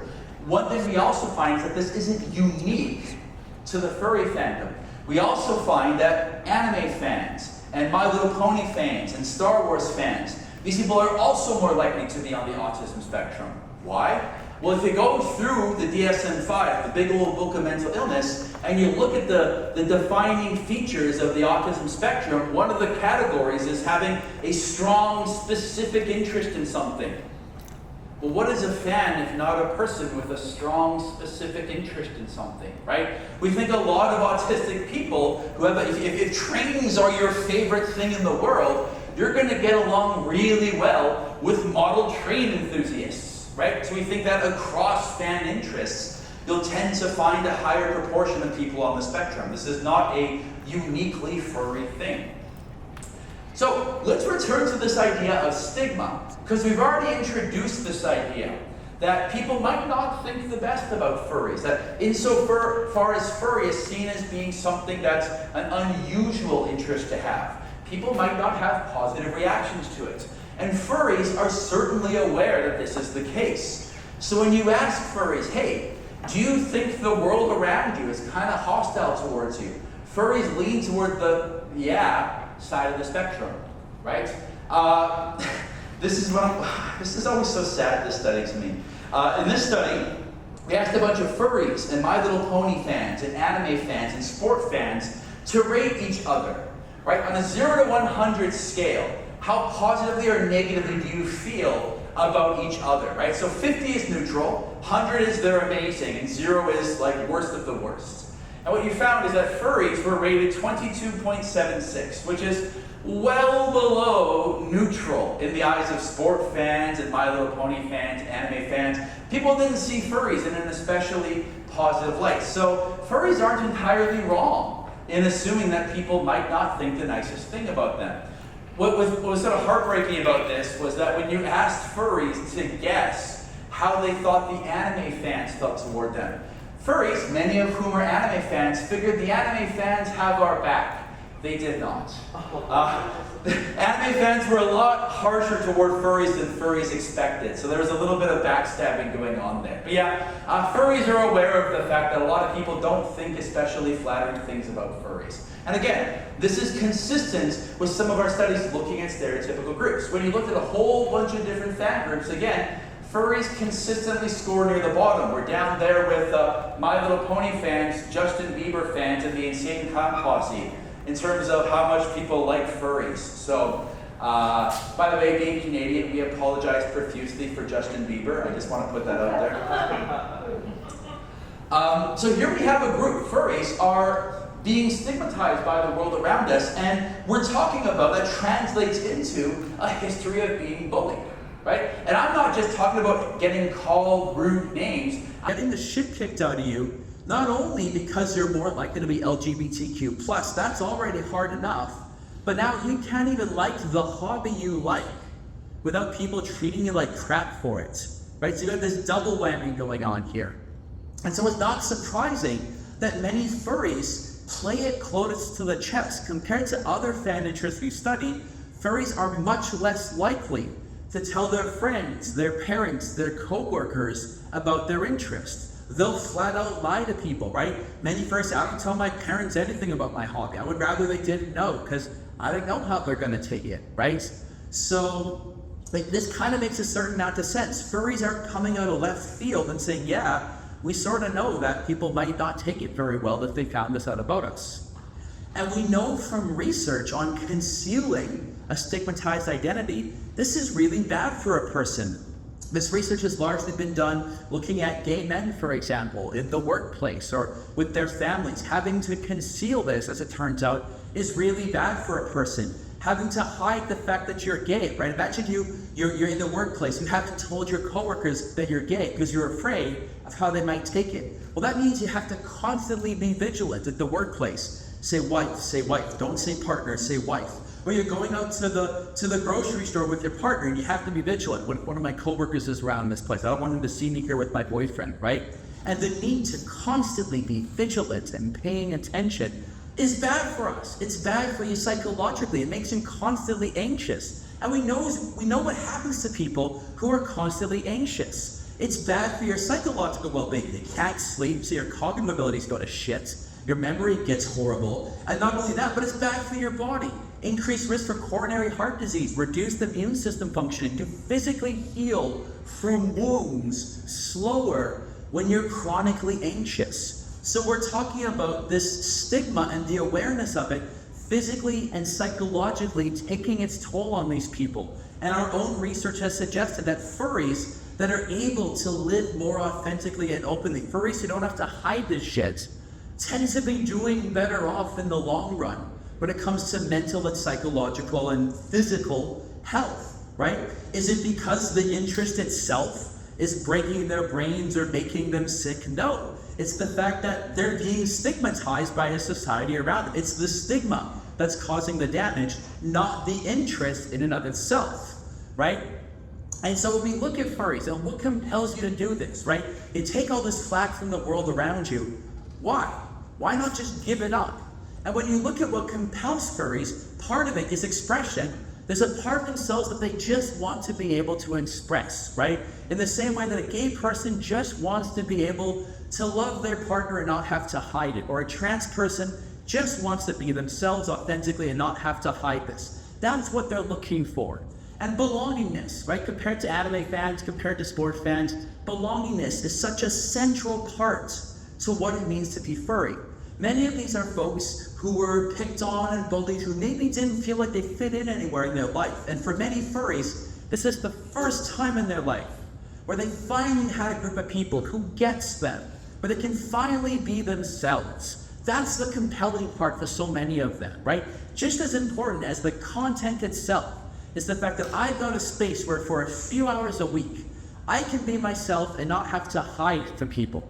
And we often take that for granted, how lucky we are if you are a football fan, or a fan of a television show that's popular, or a fan of a popular musician, right? You can just be that authentically. It's very easy to take that for granted until your interest is highly stigmatized. And it's borne out in the data. When we ask furries, what do you get out of it? Many of them say, look, even more than the shows or the art itself, when the chips are down and life is difficult, I've got people who are in my corner, right? When I need to, $300 to pay rent this month, when I need a couch to crash on, when I need a shoulder to cry on, when I've gone through a bad breakup, it's furries who are picking up the slack, right? And we've looked at research that suggests this isn't unique to furries, right? A lot of people lean on their fan interests as a source of social support in an era where church groups are going the way of the dinosaur, in an era where people are feeling less and less, connected to a community bowling league or something else like that, where there's fewer and fewer third places in our society, places that aren't work or home. In this era, it's the fan groups that you're talking to online or hanging out with on the weekend that are picking up the slack. So in one study, we found in a sample of undergrads, regardless of what your fan interest was, it doesn't matter what your interest was. Regardless, we found that the more you are part of that community, the better your well-being was. And this was mediated in part by the fact that it gave you a more active social life. When you look specifically at anime fans, we found that anime fans who were a more connected part of their community, they tended to go to more in-person events, which was tied to better psychological well-being. In fact, comparing convention-going anime fans to online anime fans, we find that the convention-going anime fans specifically benefit from these face-to-face interactions, which provide them with feelings of reduced loneliness and better psychological well-being, right? This is not unique to furries. Now, if you're a rigorous methodologist, I'll tell you right now, all that data is cross-sectional in nature. It's a correlational study, and if you've learned anything from methods classes, you've probably had it beaten into your head that correlation does not equal causation, right? What we need is a study to show which came first, the community bonds or the well-being, because it's entirely possible that people who are already doing well are more likely to seek out communities. With the data there, that's not enough to conclusively show this. So, what we need is a longitudinal study to test this idea, to see which came first, and wouldn't you know it, we have just such a study. That's what we're doing in Sweden earlier this year. We went to a furry convention in Sweden, and we ran a longitudinal study. Specifically, we studied the same group of furries a month before the convention, and then at the convention, and then 2 weeks after the convention. We tracked the same furries over time to see what order did these things happen in. We measured their fanship and their fandom identification. We measured what did you do while at the convention. We measured how well are you doing before, at, and after the convention. And so what we found was a few things. First of all, going to these conventions makes you feel like more of a fan. If you've ever been to a science fiction convention or an anime convention, or if you're a sport fan and you've gone to a game, it makes you feel like more of a fan, doesn't it? That's what furries found. Went to the convention, and even afterwards, you still felt like more of a fan. It bolstered your sense of being a fan. We also found this in terms of fandom, specifically for furries who already had a sense of connection. We think what's happening here is if you have no connection to the community and you just show up to a fan convention, it can actually be kind of an alienating experience. It's sort of everyone else is hanging out and you kind of feel all by yourself if you can't break into it. But if you already sort of know people and already kind of have a way of getting your foot in the door, then yes, we find that going to these conventions can bolster your sense of connection to the fan community. What's even more important is we can start looking at these longitudinal trends. As it turns out, fandom scores at the convention, so how connected you felt to the community at the convention, predicted your subjective well-being after the convention. If you felt more connected to people while at the con, then 2 weeks later, you were doing better. Right? Statistically significantly better weeks later because you forged those connections at the convention. And again, this is longitudinal. Now we know that the community part came first. There's other things we can look at as well. What did you do at the convention? Of the activities we looked at, 6 of the 10 most frequent activities were activities that were inherently social. Going to dances, hanging out with friends you rarely get to see or often get to see. Even standing there waiting in line is an opportunity to interact with people, right? So we looked at those activities and we said, hey, do these things predict well-being? Do people who spend more time doing social things at the convention turn out better 2 or 3 weeks later? That's exactly what we found. We found that hanging out with friends that you almost never get to see was associated with better psychological well-being afterwards. Hanging out with friends you normally get to see was also tied to better well-being after the convention. Going to dances at the convention was associated with better psychological well-being after the convention. Drinking at the convention, okay, well that was bad for you, don't do that. But for all those other ones, interacting with other people in these social activities is the cure for post-con depression. This is what's allowing you to feel better after you come home. And yeah, we got the mother, we got the jackpot, the perfect finding, the one that everyone wants to see. Your connection to the community beforehand predicts your activities at the convention, which predicts better psychological well-being after the convention. There's your direction of causality right there, showing that yes, indeed, it's the connection to the community that's leading to the better well-being, and we're even starting to see what's causing that. It's the connections. And you might be thinking, well, okay, I go to the furry con and I shake my booty with the other furries. How does that make me better afterwards? Well, it's not the dancing itself. It's not whatever stupid subject you were talking about with your friends at the convention. It's the fact that you were forging those connections. So weeks or months later, when life hits you, you can call these people up. You now have them as a social support network. We found that in other studies. The more connected you are to the furry fandom, the more you have those people around and you seek them for help and you offer help to them when it's needed. And we can talk about this in the abstract till the cows come home. But we can actually show this happening. We did this during the COVID pandemic. During the COVID pandemic, we asked furries, hey, we're all in quarantine right now. Things are kind of shitty right now. How you doing? Who are you turning to? And what we found was that furries were turning to other furries just as much, if not more, than they were turning to their families to get them through it. Right? So if you want to talk about significance, these aren't just the people you put on fursuits with, or watch My Little Pony with, or hang out at a furry rave with. These are the people who are there for you when life is really tough. So the furry fandom is providing this social support, this resilience. It's giving us role models. It's helping furries to build the capital they need to get through those difficult times. This is the core of what the furry fandom is all about. This is the story that's so frequently missed by the media. who's so quick to say, look at these weirdos in their weird suits. This is why I take it so seriously, this topic that so many people trivialize, because these are significant, serious resources that people are getting, and it's not unique to the furry fandom. The same thing can be true for sports fans or anime fans, right? These are the people who are often there for you when it seems like no one else is. And we see this reflected when we ask furries, hey, are you better off as a result of this, as a result of spending time in this fandom? 88% of furries said, yes, I am a better person today because of the time I've spent in the furry fandom. And of those people, 92% said, yes, it was for the better. So, let's talk about some misconceptions. Now that we know what furry is all about and some of the benefits furries get from it, what does the media say about them? And can we test it empirically, whether or not these are true? So, one misconception the media has about furries. Oh, furries are people who think they're animals, right? Those are the people who put on the costumes because they can't tell the difference between fantasy and reality, right? That's what it's all about, right? No.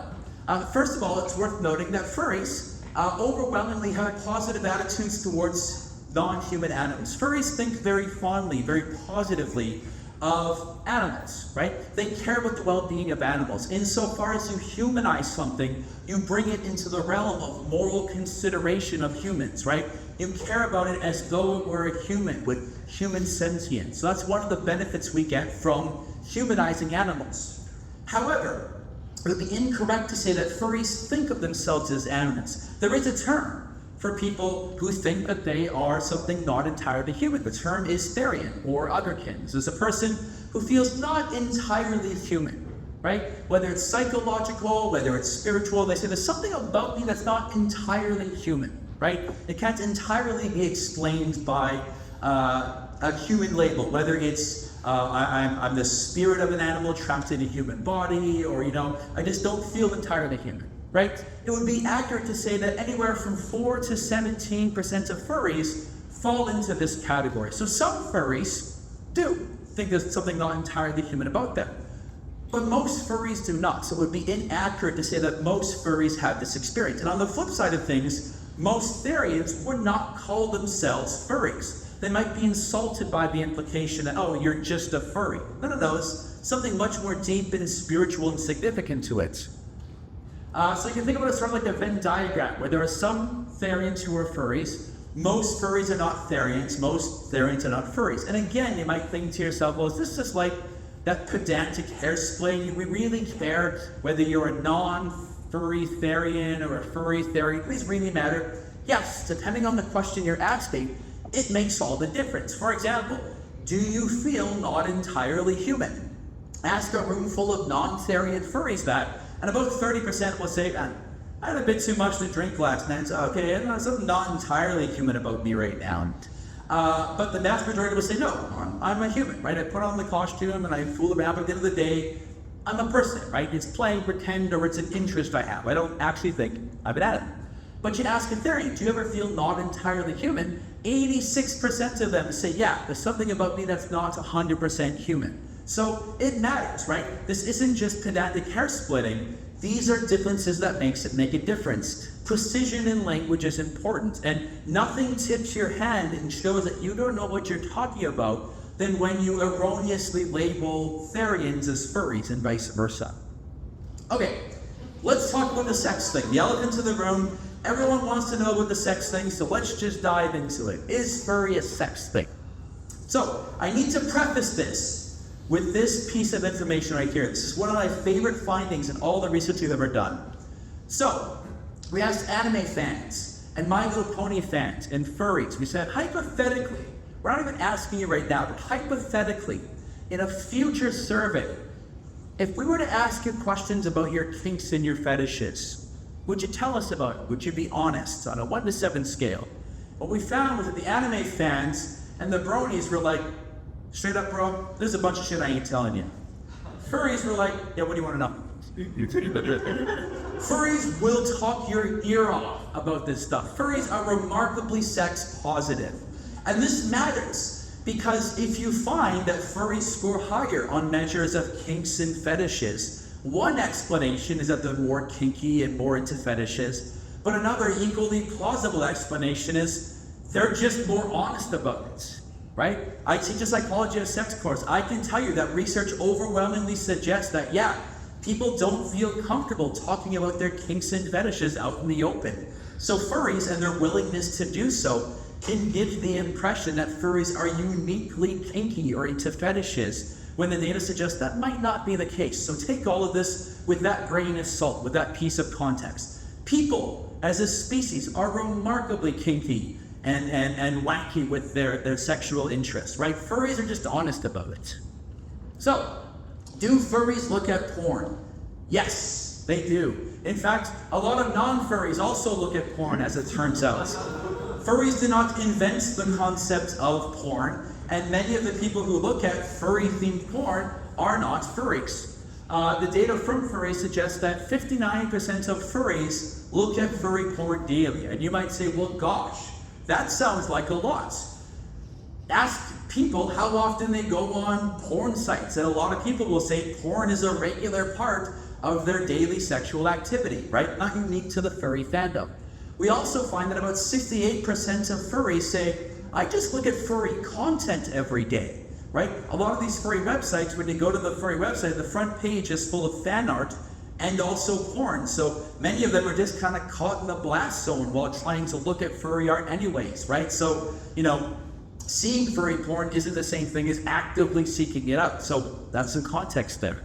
We find that furries say about half of the furry content they consume is pornographic in nature. So furries look at just as much non-pornographic stuff as they look at pornographic stuff. Furries tend to show a slight preference for furry porn over non-furry porn, but it's a far cry from saying, hey, furries don't find humans attractive, they're only interested in furry stuff. That's not true. The data don't seem to bear that out. When you ask furries, when you consume furry content, is it predominantly sexual or non-sexual? It's a mixed bag with some slight leaning towards non-sexual content is what you're actively seeking out. But again, it's a mixed bag between both of these things. When you ask furries, hey, how important is sex as like a part of what it means to be furries? You'll notice sex is pretty low down on that list, right?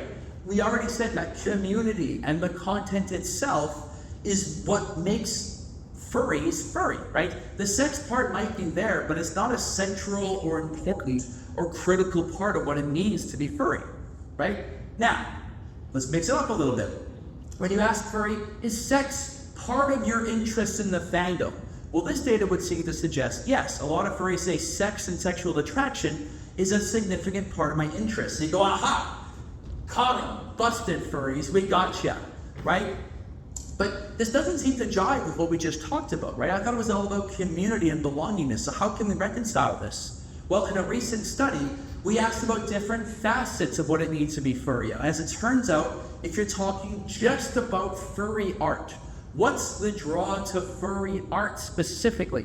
Then it's about 50-50 sexual and non-sexual motivation.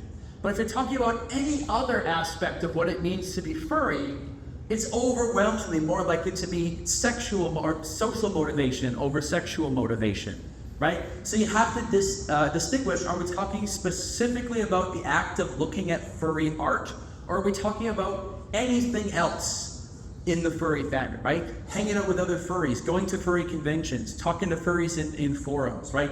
All of these other activities are predominantly social. It's only when this one very specific aspect of the interest that sexuality sort of is level with the non-sexual components. We even assessed this in a paper that we published in 2022, where we did a structural equation model, not to get too statistical here, and we directly compared the sexual motivation to the non-sexual motivation. We pitted them against one another to see which is a better predictor of being a furry. And the non-sexual motivation won out handily. It wasn't even a contest, right? There's a lot of people who look at furry porn and don't consider themselves to be a furry, right? Being a furry is largely tangential to whether you're looking at furry porn or not. Now, I want to make the argument that for most furries, it would be incorrect to describe furry as a kink or a fetish. Let me unpack that really quickly.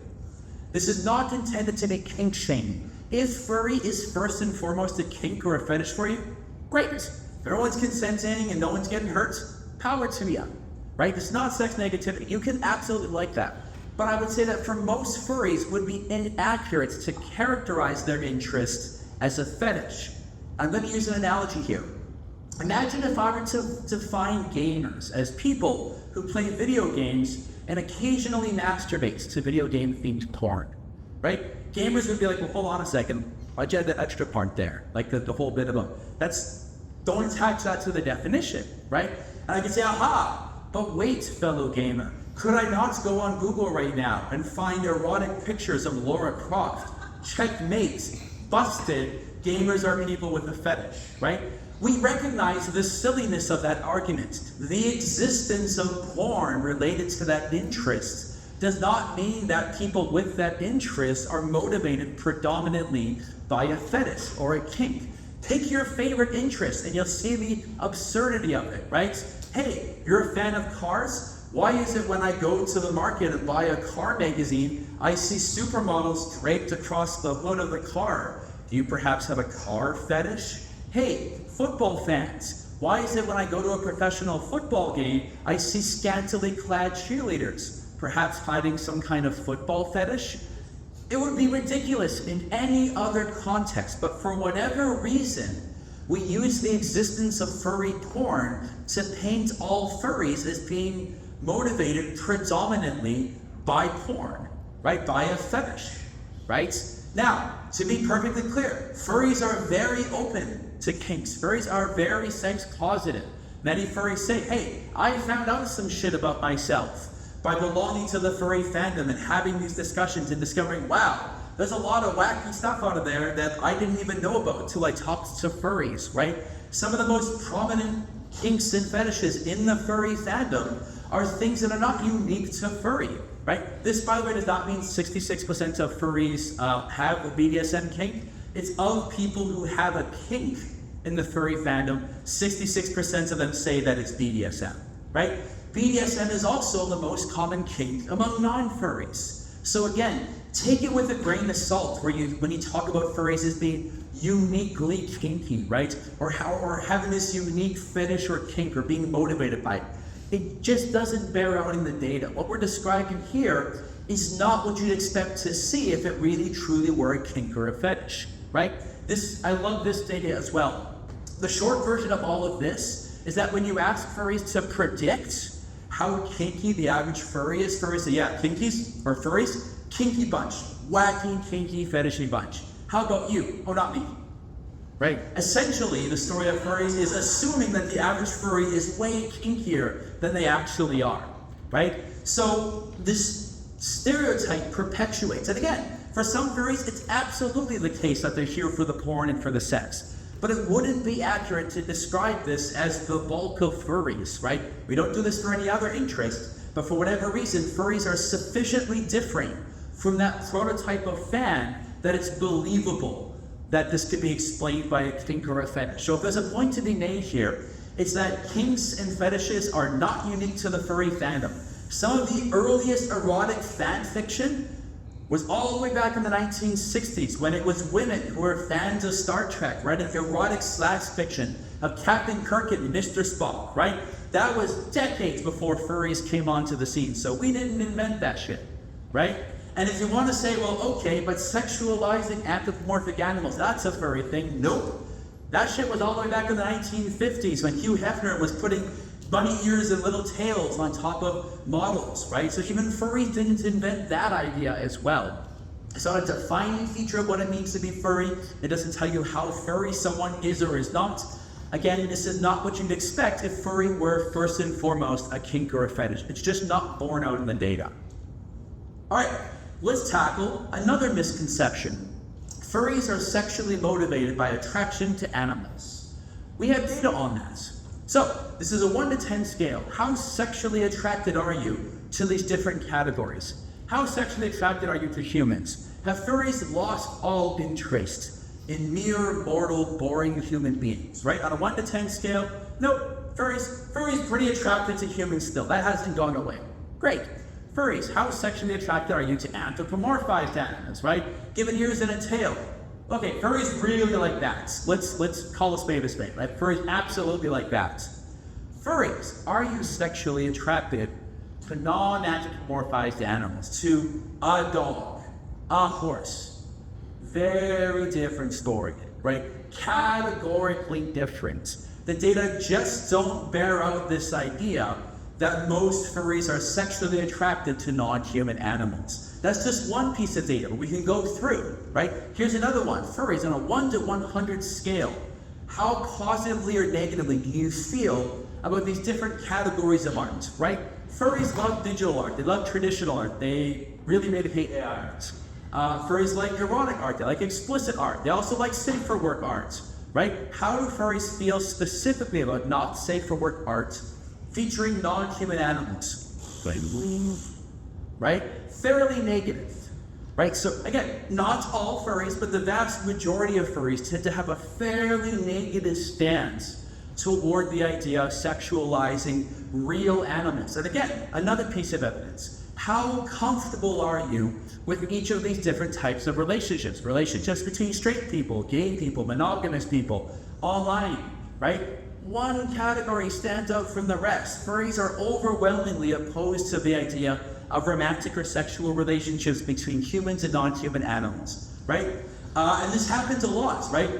If you look in the furry fandom, if someone is outed as a zoophile or talks about having zoophilic interests, they are lambasted by the furry community. They are chased out of the furry community with torches and pitchforks, right? So there's a very strong norm against zoophiles within the furry fandom. This is something that furries very publicly are opposed to. So, another misconception. Is it a fursuit fetish, right? Do we see so many fursuits because furries want to put them on and have sex in them? We asked furries, and they said, well, not really. Again, for 15, 20% of furries, absolutely. That's the thing they're into? Sure. And if everyone's consenting and agreeing to it, go to town. But for most furries, they say, no, it's not really something I'm interested in, right? And it makes sense from a certain understanding why this misperception doesn't hold water. First of all, if furries really were about having sex in fursuits, well, the vast majority of furries don't have a fursuit. So right out of the gate, most furries are missing the requisite piece of equipment for that. Of those who have a fursuit, about 2 to 3% of them say that they use it for sexual purposes, which means the vast majority of furries do not. Again, we don't define the group by what a fraction of the group engages in, right? And again, it makes a certain amount of sense why fursuiters might not be interested in this. For one thing, fursuits are... Oh, look, I think the microphone battery ran out. It's not a ball, you might get something. Must we sort it out? Advice to that. At least we use that response again. Want to go then back. Awesome. There's a draw and for what I'm on. With things to say attention, sir. Good, I like for me. Give us that all next. Some are just saying, I'll do it. Their postures will speak. And not like one else. Sure. 11 to it. Robert. Hello. All right. We're doing this the old-fashioned way. I feel like Bob Barker. Here's my clicker. The flashlight. I have to try not to yell into this. I'm used to projecting, so I'll try to hold it away from my face. Okay. Oh, is it hurting yet? Thank God.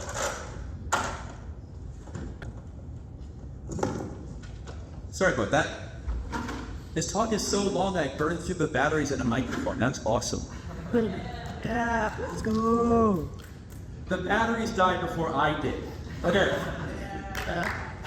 So, where was I? Right. Cost-wise, so spending thousands of dollars on a fursuit, right? For many people, that's not in the budget for a sex toy, right? So that's a little outside of their cost just for a sex toy.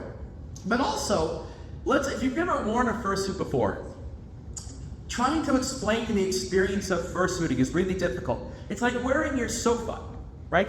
It's hot, it's dehydrating, you can't really feel anything, you have no dexterity, you're clumsy, you're tripping over things, you can't really see or feel anything. Now, if that's conducive to sexy times for you, have I got a fetish for you, right? But for the vast majority of people, that's like antithetical to sexual arousal, right? So that's just not what drives most people when it comes to sexual arousal, right? And again, for most people who get a fursuit, that's not the intended purpose. Just like if you're a cosplayer, right? Why did you spend $300 in the last 3 weekends of your time making that elaborate cosplay? Is it to have sex in it? No, it's to go and get a whole bunch of pictures of people at an anime convention, right? Or to win a cosplay contest at an anime convention. Hey, football fan, why did you spend hundreds of dollars on that signed jersey from your favorite player? Is that so you can put it on and have sex in it? No, it's like you put it in a glass case and hang it on the wall and show it off, right? That's just not the intended purpose for the vast majority of people who purchase these things, right?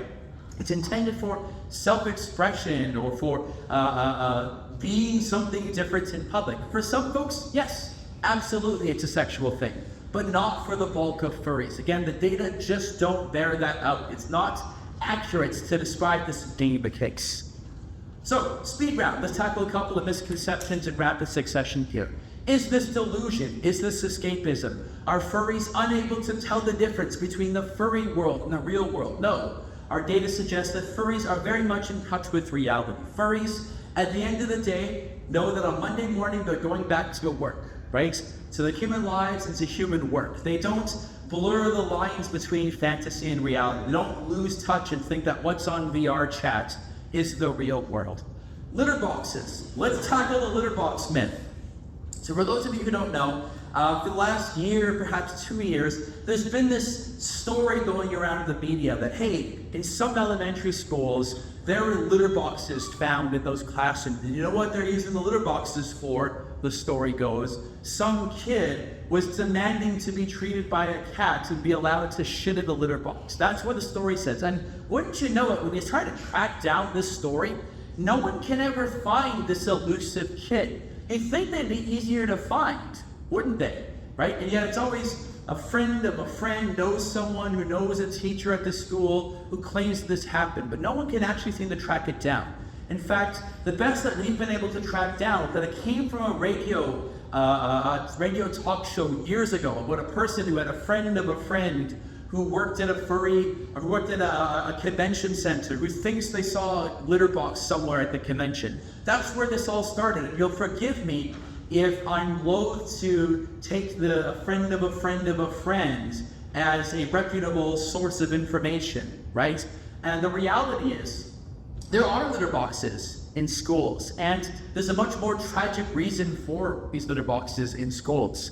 The reason for them is, in a lot of American schools, because they do drills for mass shooting events, and because mass shootings at schools are such a common reality in a lot of these schools, when there's potential to be under lockdown for hours, if you have children who need to go to the washroom and can't run across the hall to do it, that's what the litter box is for. You can imagine why a person who might be against the LGBTQ community might want to draw people's attention away from this really unfortunate reality and instead scapegoat furries as something to distract from this really horrifying reality. It stops being really funny when you realize that's why they're there.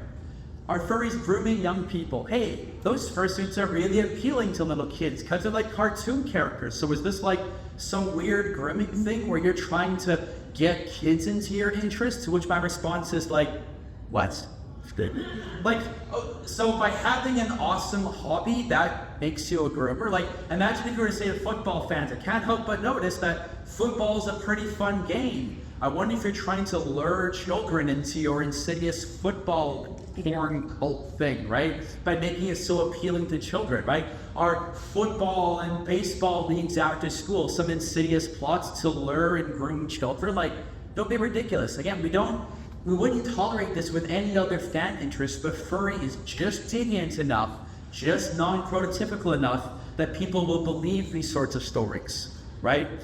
And the stigma sort of stems from the fact that people have a lot of stigma directed towards LGBTQ plus people, especially right now in the current political climate.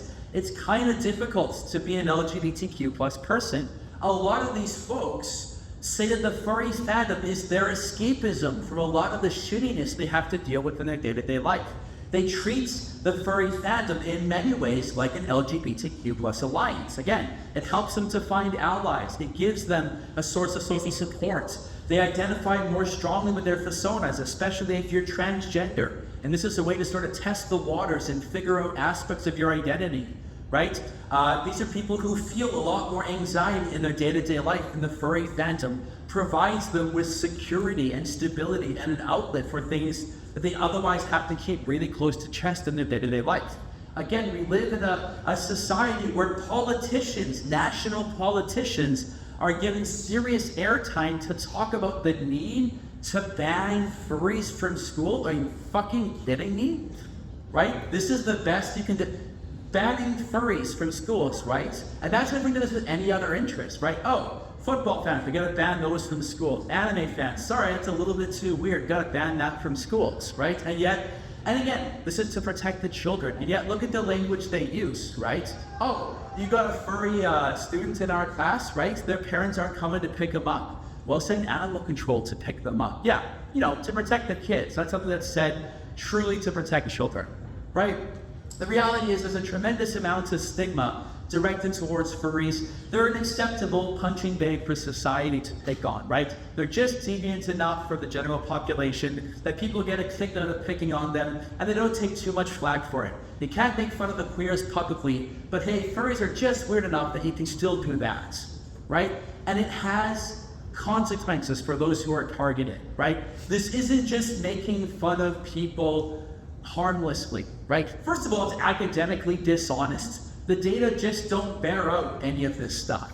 But more importantly, these are people who are already attacked for being gay, for being queer, for being transgender, right? And now you're going to kick them while they're down. You can't even let them have their hobby, the one thing that brings them joy in their life, right? A lot of people need to take a serious look in the mirror and realize how they take for granted the fact that they're allowed to have their hobbies, but they deny that same luxury other people just because their hobbies are so they go for chocolate to vanilla, right?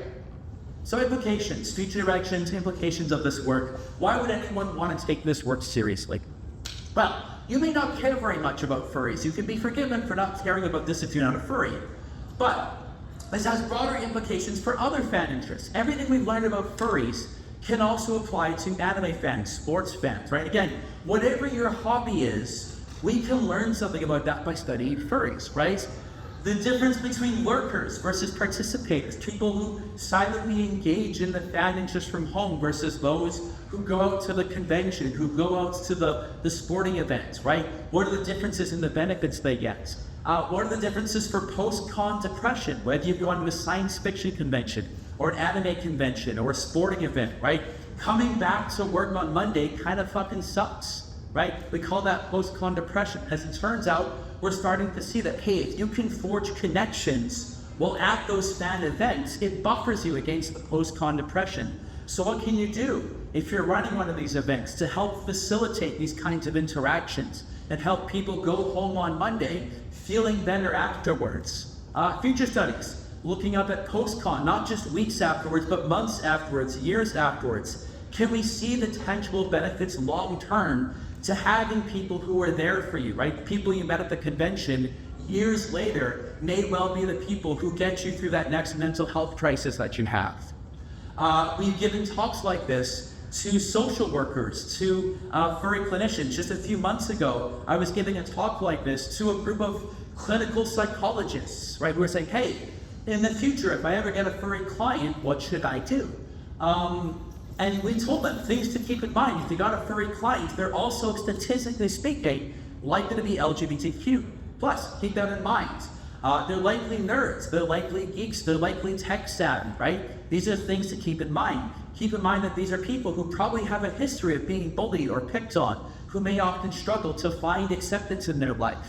And keep in mind that if your client tells you that they're a furry, it means they put a lot of trust in you. Remember, furries keep this stuff close to the chest. If you're a parent and your kid tells you that they're a furry, you're probably doing something right as a parent. The fact that they trust you with this information, because a lot of kids don't feel comfortable coming forth with this, right?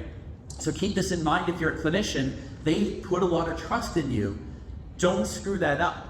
Because we published a paper a few years ago because furries were coming to us saying, hey, look, I went to my therapist with a mood disorder. I went to my therapist because I had chronic anxiety. And when I was interviewed by them, right, they found out I was a furry. They Googled furry and said, look, before we treat that anxiety disorder, let's fix this furry thing. Which is like the worst thing you can do, right? This is their social support network. These are the people who are keeping them together. And before you fix their mental illness, you're talking about taking away their social support network. You're making them less resilient. We actually had a furry participant in one of our studies put it better than I ever could. They say, if you feel unaccepted, if you've contemplated suicide, I've had these dark times. I was seriously contemplating it, and once I found the Fandom, it saved me.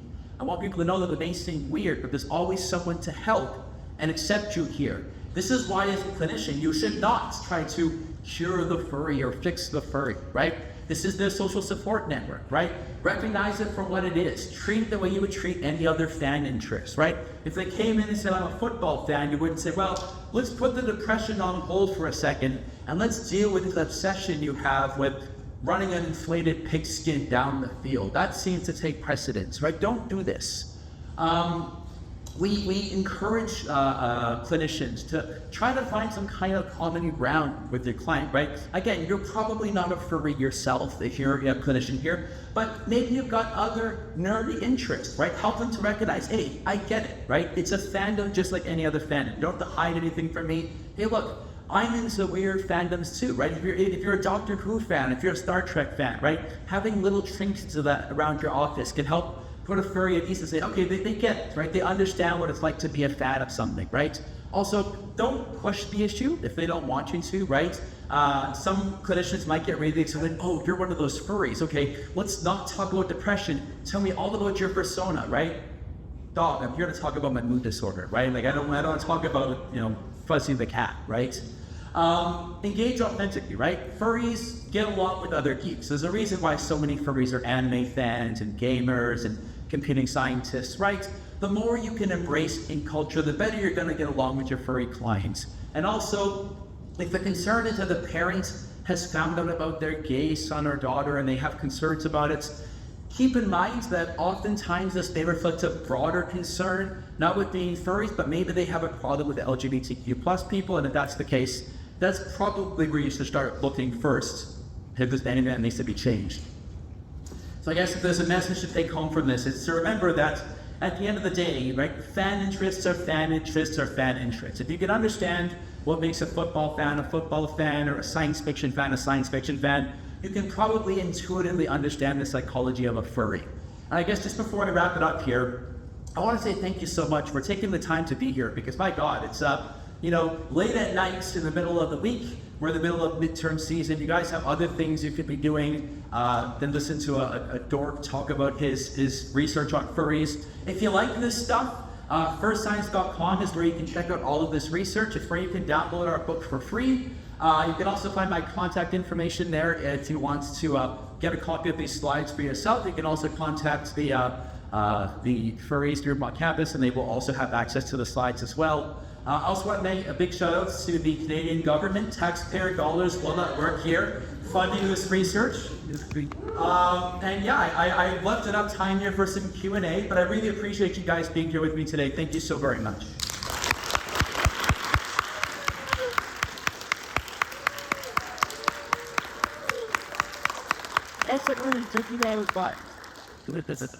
Whereas for purpose of the stream, every question will be repeated, so the mic will catch it. Yeah, questions? I think purple tablets look ways. But you like to find variants as it's essential that they identify as not, or partially non-human. Is it necessary that they identify as No. Okay, sorry, go ahead. Repeat the question. Sorry. So the question was, in the presentation, therein was defined as someone who identifies less than 100% human. Does that necessarily imply that the rest of the percentage is made up like animals? Yeah. So the first thing to note is that when describing any group of people, you can't use a blanket definition for all of them. So any definition I tried to give a Therian would necessarily leave out some variance. So right out of the gate, let's keep that one on the back burner. What I would say that, no, well, okay, for Therian anthropy specifically, it's usually referring to non-human animal, but otherkin is a broader, more inclusive category, can also refer to a fiction kin, so there's something not entirely human about me that, is some kind of fictional creature. So otherkin is the broader, more inclusive term. Therianthropy is a subset of otherkin, and even then, I suspect there might be someone in the community who would take issue with that particular definition. So I don't want to speak in broad generalizations about the entire community, but that's, on average, I think something that many Therians would agree with. They can feel free to disagree with me or to chime in here and tell me I'm wrong if that's the case. Again, I get the thumbs up here, so I think I'm okay enough. Does that answer your question? Thanks, Gwen. Other questions? Yes. Do we see why people stop being furries? Is that that happens very often? I love this question. Oh, sorry, yeah. My question was basically when, if any, and why do people stop being a furry? Okay, I absolutely love this question. Okay, permit me a second to go in around. I'm going to get to the answer, a little roundabout here. So my colleagues and I have this sort of approach called the scaffolding hypothesis. So the idea is, you don't just stumble into a fan interest and passively consume, right? According to a model called user gratifications theory, people use media for a particular reason, whether it's to put yourself in the mood, whether it's to satisfy an escapist need, whatever, right? So we don't passively engage in this. We are trying to fulfill some need. Now, my colleague Sharon Roberts, she focuses on the transition into adulthood, right? How do people go from being kids to being adults? And back in the day, called the 1930s, the 1940s, right? By the time you were 18, hell, I remember 16 or 17 sometimes, you were functionally an adult, right? You were doing adult things, you had a job already. By 18, 19, 20, you were getting married, you were having kids, you had a house. That's not our reality anymore. As time has gone on, that transition to adulthood has gotten longer and longer and longer for people, right? It's not uncommon. The average age for marriage is now like 27 or 28 and continuing to increase, right? So that transition to becoming an adult is longer and harder than it ever has been. So let's go back to furries. Why what do furries get out of it? The scaffolding hypothesis says that you're satisfying some kind of a need, right? You're using this as a crutch while you get your legs out under you, right? So for some, it's a social support network. It's finding that community. For others, it's figuring out questions about who you are and where you fit into this world, right? For some, it's developing a sense of competence. Maybe you don't feel like you have any skills, but maybe you're really damn good at organizing furry events, or maybe you're really, really good at working staff at a convention, right? So maybe you're really good at managing some group of furries in VR chat, right? So this need that it's fulfilling for you. And to return it back to your question now, after a while, you've satisfied those needs. Let's use the example of community and finding friends. For a lot of people, they get ostracized, they've been isolated, and they find the fandom, their community, their social support network. Well, after a while, you start to realize, hey, I can hang out with these friends like in a non-furry context as well. Pretty soon you realize, I'm just going over to my friend's house and like, we don't have to play furry games or watch furry shows. We can just be friends. And so you've got that little social support network. And at that point, you don't have to be in furry spaces to get what you're looking for, right? So we think what happens to a lot of these folks, you're 35 years old and you've got your little circle who you met as furries, but now you're just hanging out and bitching about mortgage payments or careers, right? And you realize we could go to the furry convention this weekend, or we could just hang out here, right? And so maybe they don't go to the furry conventions as often. Maybe they're not showing up as often in VR space or, whatever. And in surveys, it might look like, they dropped off the map and stopped becoming furries. But in essence, in many cases, they've just taken this little clicker, they've taken what they got from the furry fandom, and now they're using it out in the real world, right? If you're 35, maybe you don't jive as much with 18-year-old furries anymore. as you once did, right? So you don't stop being a furry. Nothing happens when you turn 35 and a switch kicks on and your aesthetics suddenly change. But it's like, you know what? I still go to the furry convention, but I still got my core of friends that I met through the fandom. So we think that's what's happening. In fact, anecdotally, we can talk about furries who were there from way early on, like the conference 0 days in the late 1970s and early 1980s. You don't see a lot of that at furry conventions, right? And it's because in many cases, they're dragging around a bottle of oxygen or recovering from open heart surgery, right? They just can't do a weekend convention the way they could have 40 years ago. They haven't stopped being furries. They just stopped showing up on our radar because we can't get a survey in their hands, right? But we've been contacted by them before, and they let us know they're still around. So we think that's what's happening. They're not dropping off the map. You don't turn 30 and stop being a furry.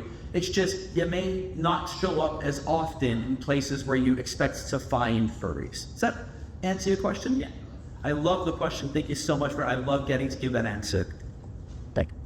Other questions? Sorry, I'm staring at a bright light here. So, yes, I like carving point people. Okay. So basically, kind of we talked about the and a question I was especially as some of the lot related to our case. Yeah. It's just like well, your thoughts on Furries, but like also like I think this building mainstream now, and a lot of this after from the bunch of Furries is like this person probably shooting on that, like this especially with Hazard Hotel going very popular, and you actually have something like that. Oh, did he predict that or what? The question was with certain furry media platforms like Hazard Hotel and the chat becoming more popular, would the furry fandom follow the footsteps of the anime fandom in becoming more quote-unquote mainstream? Yeah. So I'm always a little hesitant to make big, bold predictions because that's how you set yourself up for looking foolish. What I can say is historically, interests that 20 or 30 years ago were very highly stigmatized have become a lot less stigmatized as as the light is shed on them in public spaces, right? So I can remember being a little guy, and I'm going to date myself here.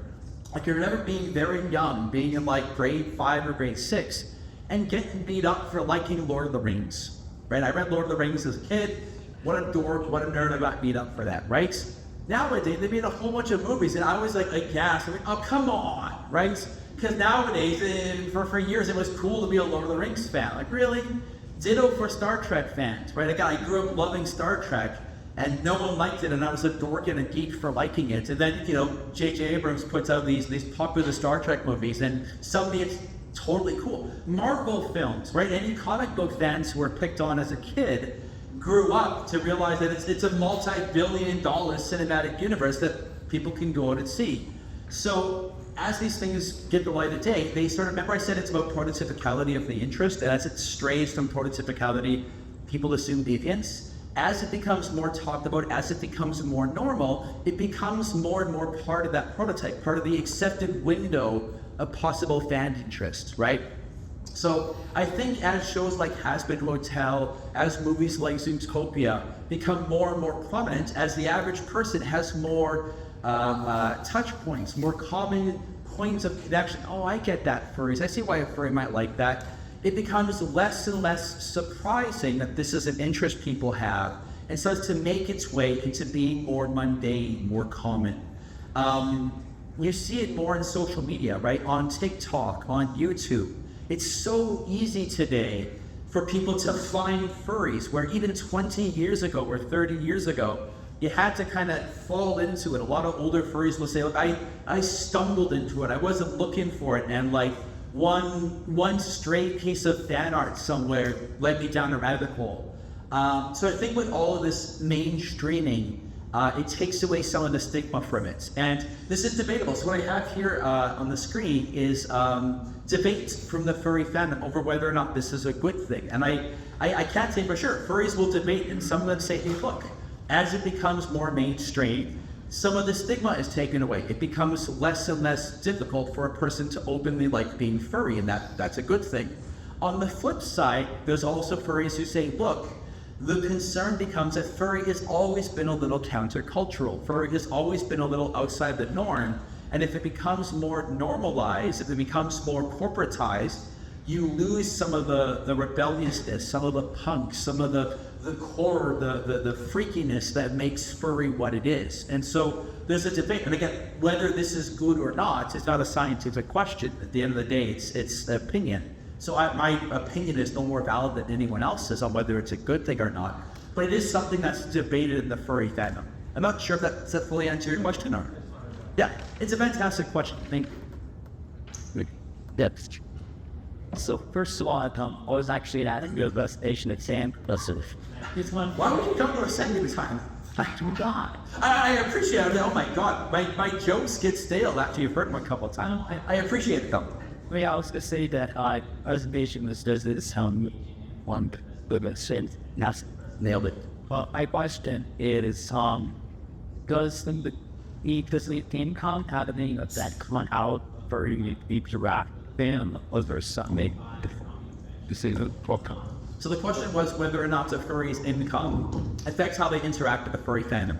Yes. Having more expendable, so one of the best predictors of whether or not a furry has a fursuit is amounts of expendable income, right? If a fursuit costs as much as a used car, you need to have expendable income in order to be able to do so. So typically furries who have more money are able to go to more conventions, are able to, buy more things like fursuits and merchandise and stuff. So the way that you engage differs a little bit. More options are available to you, right? If you don't have a lot of money, if you're 18 years old and struggling to pay tuition, you're probably not going to go to Europe to a unique furry convention there, right? So it affords different opportunities like that. But I wouldn't say it's a categorical difference, right? So you have a few more, your interest can manifest in more ways, but it's not like, oh, if you're richer, you become more furry because you can buy a fursuit, right? That doesn't seem to bear out the data. Does that answer your question? Yep. Let's go over here a little bit, just make sure we don't just drop from the part directly in front of you. We'll come back here. Let's go over here a little bit. So go ahead. Papa, I would use the fursuit, but I'll just ask them. We'll do one and we'll bounce back. Sure. So The best one. Okay, so like I'm the psychology dude that I just and I'm like Awesome. I'm a social psychologist doing character works. I'm horribly biased as a social psychologist. Good choice. We did it. So this year because talking about this, I was starting to think about the sort of self-basic like different insights to yourself for lack or it favorite thing because Yeah. so from your singles research, how much person self-esteem is encompassed by the standard and your attention? Yeah. So the question was about self-complexity theory, a social psychological theory, and the question of how much, if you're a furry, how much of yourself is bound up in being a furry.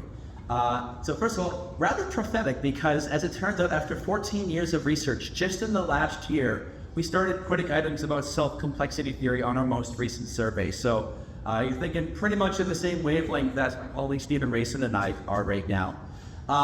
The short version is it depends. Which is an annoying answer to hear. But there are, colloquially in furry, we make a distinction between lifestylers versus casual furries, right? So for a casual furry, this is a hobby. This is a thing you do for fun. This is, maybe you got some pictures on your wall. Maybe you occasionally watch Has-Been Hotel, A Hell of a Boss, or, but like, you wouldn't, again, sort of moderate fanship with maybe not with a fandom component. Whereas into the other end of the extreme, the lifestyle. This is the person who spends all of their expendable income on going on, to conventions around the world. They use their persona name in their day-to-day life. I mean, I can't get away from the fact that, my students know me as Nuka, right? Like, this is inextricably tied to me. I live with furries, so even if I decided to quit being a furry tomorrow, furry is still deeply permeated every aspect of my life. So there's definitely a wide range of the extent to which it is embedded in every aspect of yourself. In terms of like what individual differences might moderate this tendency, still up in the air right now. We're open to ideas or hypotheses or suggestions if you got one, but yeah, right now we're just kind of exploring right now to what extent is this the case, and what benefits, because from self-complexity theory, right? A more complex self can allow resiliency, right? It can allow some deflection from perceived threats to the self. And we found at least a little bit of that too in the furry fandom, that in responding to threats to the self or to self-esteem, furries are quite good at strategically pivoting or strategically being able to cut off or corfing, the cutting off reflective failure. One of my favorite findings is between the interface between furries and bronies, because on paper, a My Little Pony fan has so much in common with a furry, and yet back when My Little Pony was first coming out, and you were saying, look at these grown men who are playing with ponies, isn't that ridiculous? And a lot of furries were just under the bus with bronies and distancing themselves from bronies in order to deflect from that. So I think furries are remarkably good at being able to do so, feeling an even stronger, at least when it's more casually, not super deep a part of yourself, it's easier to do so. We've also run studies that have shown that when it's deeply inclined in yourself, there's other research suggesting that you may sort of buckle down and sort of double down on your identification with the fandom. You see this, for example, in non-concealable identities for Black people, for example, in the face of blatant racism. You can't conceal the fact that you're Black, so you kind of double down and embrace it as a sort of oppositional identity. So for more lifestyle furries, we think that might be happening as well. That was a whole mouthful of stuff. I hope that sort of addresses at least the core of what you were going for there. Yeah.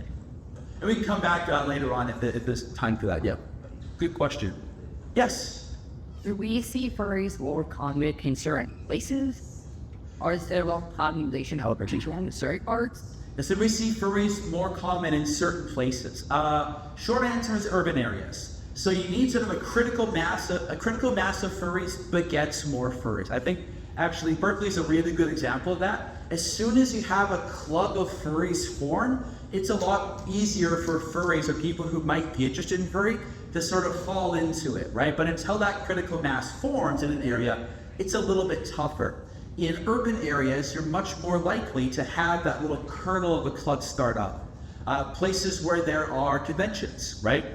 It's not a coincidence that you find a lot of furries in places like Dallas, where Texas Furry Fiesta is, or in the Bay region, where Further Confusion is, in and around Chicago, where you have Midwest Fur Fest, right? So in large urban areas, you tend to find a higher proportion of furries, and also historical things, right? Just by my circumstance, right? It happened to be that some of the first furries were in and around the Bay Area and sort of kicked things off. And so historically, the Bay Area was a really prominent part of the furry community, just by historical happenstance. That's where the first scopes kind of started off with that. So part of it is historical, and part of it is urban areas, right? And if you want to go with like serendipitous occurrences, well, more serendipity and coincidence is likely to happen when you get more people together.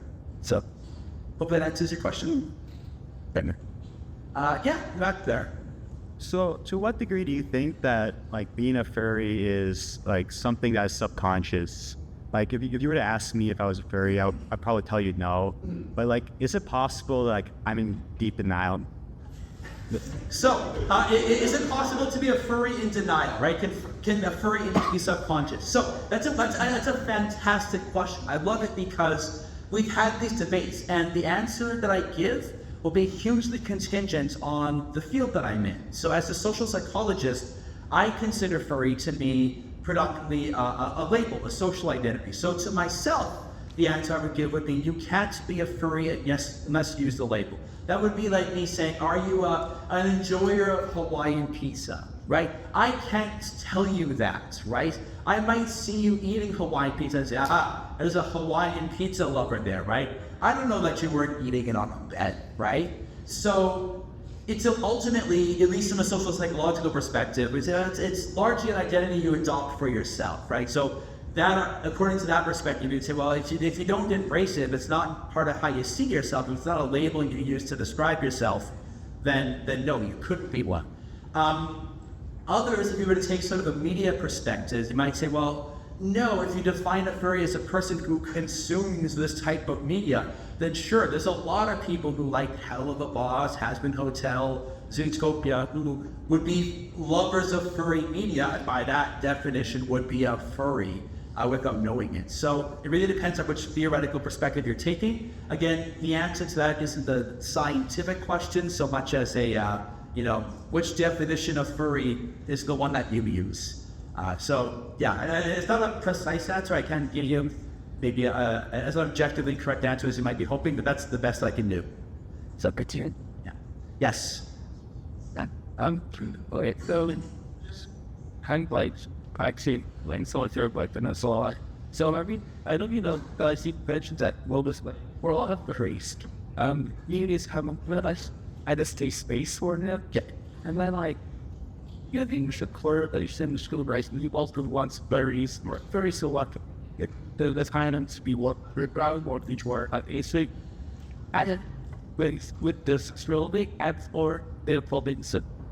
And there was last bit in the political example. Yeah, right. So the question was, for furries who might see the furry fandom as a safe space politically or in terms of their LGBTQ identity, might that be related to a desire to keep the furry fandom non-mainstream?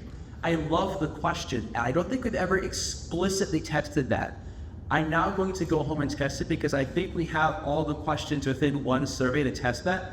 My hunch, if I were a betting man and I had to put money down on it right now, I would wager that yes, furries for whom the LGBTQ identity makes it sort of more of a safe space for them, or for whom they feel sort of ostracized because of their political identity, these in particular would be folks who would have a principled reason, I think, for not wanting furry to become more mainstream. If the furry fandom is for you a trans-friendly space, and you're surrounded by a lot of trans people, the prospect of diluting that by having a whole bunch of cis people coming in and sort of changing the norms of the fandom might be really off-putting. Or if you're a very kinky person and the sex positivity of the furry fandom is something that's really important to you, then having a bunch of people who have more conservative norms and beliefs about sexuality might be really uncomfortable and off-putting to you. So I think that yes, short answer, I think that's probably an association. I would have to check the data to confirm that.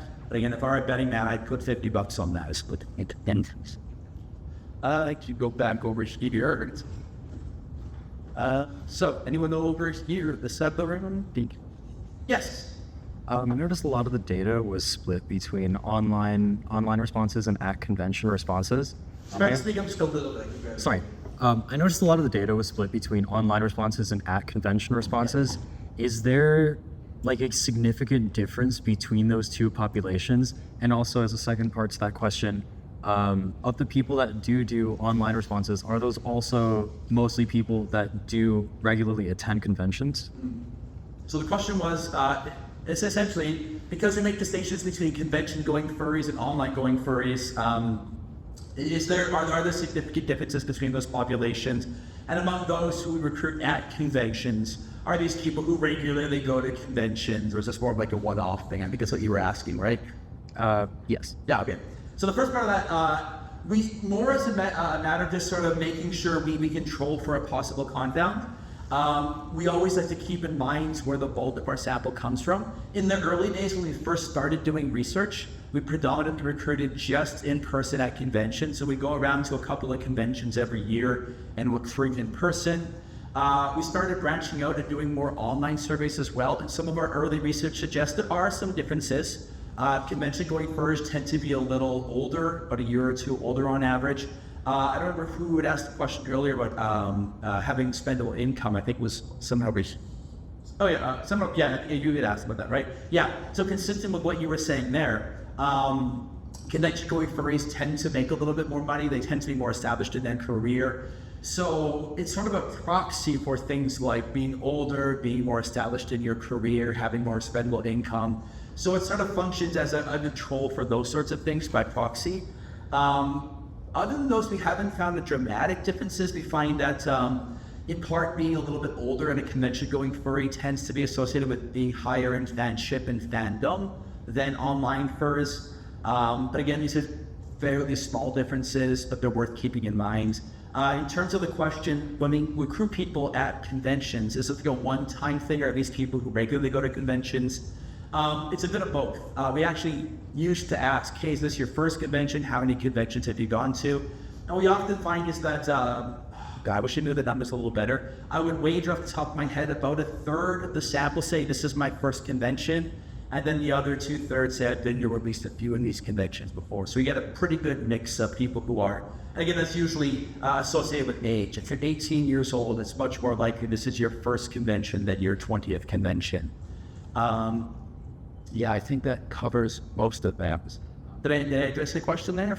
Yeah, I was wondering if I could add one more part to that as well. Sure, go for it. For the online responses, do you know, like, if there's a big portion of those responses that are people that have never gone to a convention at all? Yes, we have this number taken around somewhere. I know it says the book. I want to say it's anywhere from 30 to 40% say they haven't been to a convention yet. So many of them have, but you know, they just at the time of the year we caught them, they weren't currently at a convention. It's also worth noting that we've tried to mix it up. So again, back in the day, it was our studies were always either a convention study or an online study. Now the way we do things is we do a winter survey and a summer survey. In the winter survey, we typically tackle a few different conventions. So for example, in 2025, our winter survey will include Further Confusion, Texas Furry Fiesta, Fertile Equinox up in Canada, and then we also, alongside that, will have an online survey going as well. We ask furries which one of these was the way you got into this survey. And then for summer, we typically do Anthrocon, Furry up in Canada as well.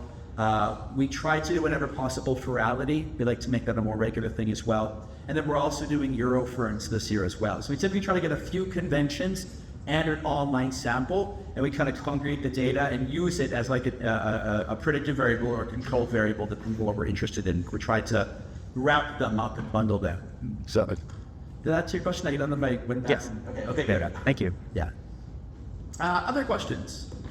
We got time, I think, for we have about 15 more minutes. So, any other questions? Don't feel pressured either. If you, I'll hang you out here for a few minutes. Oh, sorry. Go ahead. I'm real stupid. There are no stupid ones. I teach undergrads for a living. Hopefully none of whom are watching the stream. I appreciate also including looking at that's pretty good force of was his God as part of a brain. $7 tilting art. Let it come. Yes.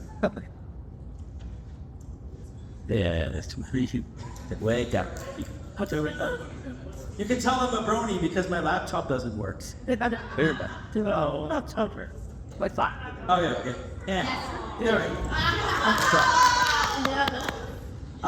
Yes. Yes. What's that? Silver.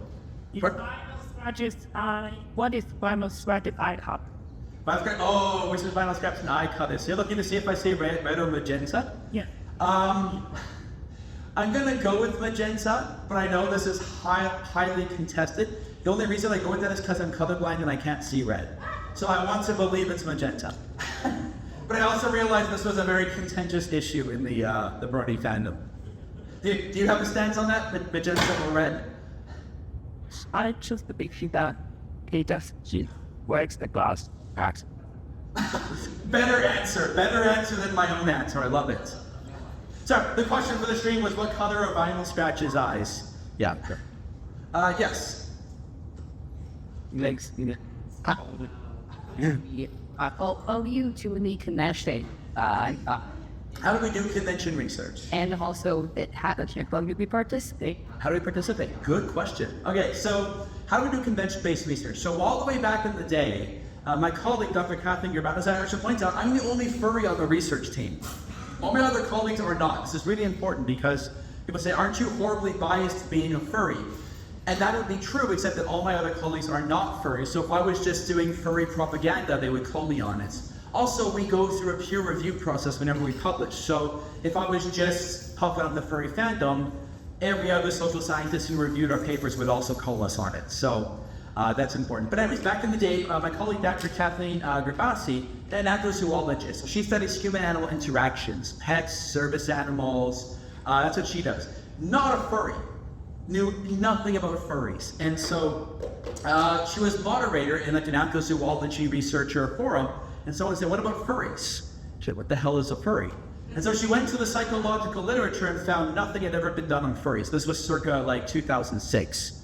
And so she's a researcher. She says, well, I'm gonna figure out what these furries are about. So she found a Vanity Fair article about furries, which back in the day was, the media didn't say especially true things about furries. She said, well, there's no psychological research. So she simply took the claims made in this Vanity Fair article. She made a survey and went to Anthrocon and spoke to Uncle Kage, the person who runs Anthrocon, and said, well, you're a scientist, I'm a scientist. Can we test these things about furries at Anthrocon? And he said, like, furries are kind of skeptical about the media, so they're probably not going to answer you, but sure, go for it. And so she got some pretty good turnout. So she actually went to this furry convention, she set up a little table, and she passed out surveys to furries, paper and pencil surveys. It got a pretty good response. And then she heard a furry suggest to her, if you really want people to do this, you gotta give them something. And she's like, what do they want, money? Like, no, fuck off with money. What they want is ribbons for their convention badge. And so she went the next year and she bought, in the entire state of New York, she bought every single roll of rainbow claw print ribbon in the state of New York. She bought so much of it that 12 years later, we were still going through the original supply. And so she set up another table the next year and little strips of ribbon. So do this 40-minute survey to get a little strip of claw print ribbon, and furries couldn't wait to get their hands on the survey, right? Then the survey, now give me my ribbon. Ethics wouldn't believe it. When we submitted to the ethics board, they're like, fuck off. No one's gonna do a survey for 40 minutes for a piece of ribbon. We're like, yeah, they go. Yeah, and they did. So that's initially how we did it. So we would get an army of research assistants and we'd bring boxes and boxes of pencil and paper surveys and throw them at people. Anthrocon was great because they'd have these really long, inefficient lines. We would wait for 3 hours and we were the only person cheering for really long lineups. And like, yes. And so more people standing in line was where we would usually do our recruiting. Nowadays, because a lot of my colleagues, Dr. Gervasi is retired and we're working on a smaller budget these days, and I try to make it out to more conventions. To make it more manageable, what I'll typically do at a convention, for example, at Further Confusion the last couple of years, I go by myself and I walk around with a lab coat full of about 2,000 business cards, and the business cards have a QR code, and I find whatever line I can find, and I just start blanking it in with QR codes.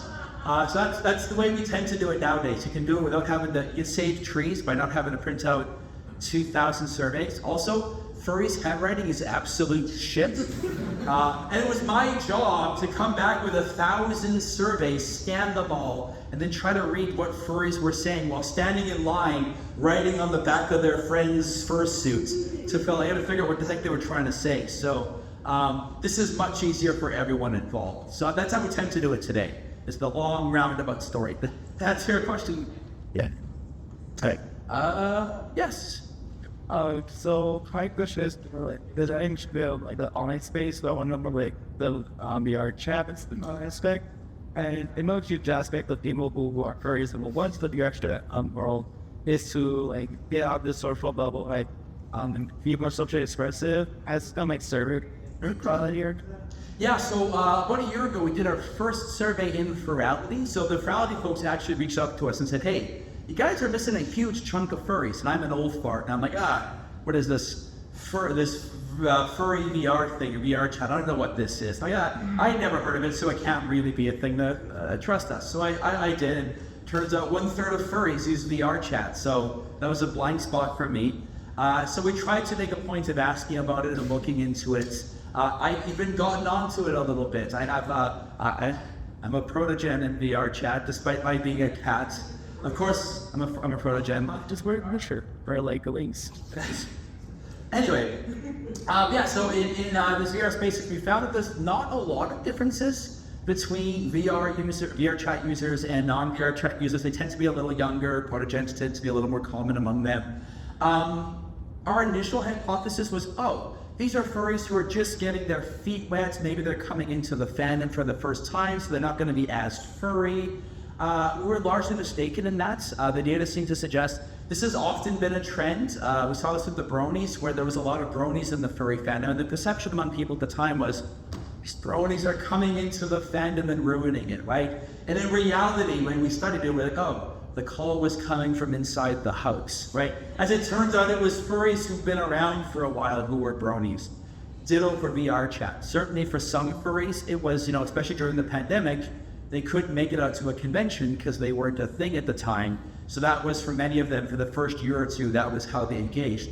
But for a lot of other furries, they had been furries for 5, 6, 7 years, and this was yet another way they could manifest their interests. So, so it's not like it was turning people into furries. For a lot of furries, it's just, hey, between conventions, this is a really great way to create my persona, to exist in a space as my persona. A lot of furries will say, hey, the first thing they do, and if you've ever been in VR chat, the first thing you do is you run up to a mirror and it's incredibly compelling. I did the same thing. I'm like, I did like, holy shit. It's wacky. It's like an instinct. You can't help but do it.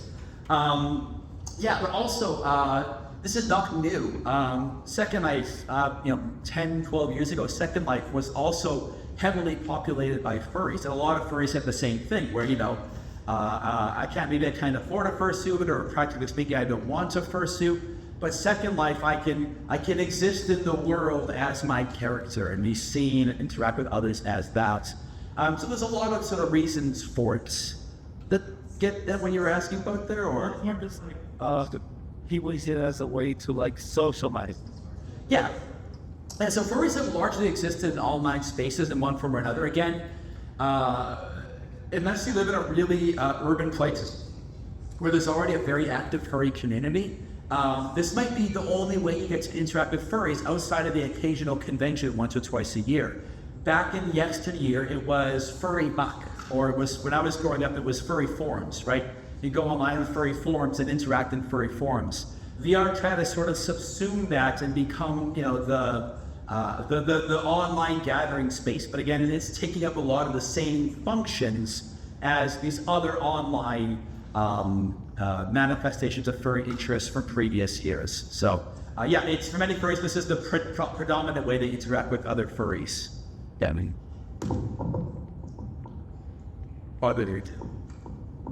Just check ready question. We have a few minutes left, so maybe I got one, so if someone wants to go before me, and then I round up. So come over here. Okay. This is first question. And this run batch this outline.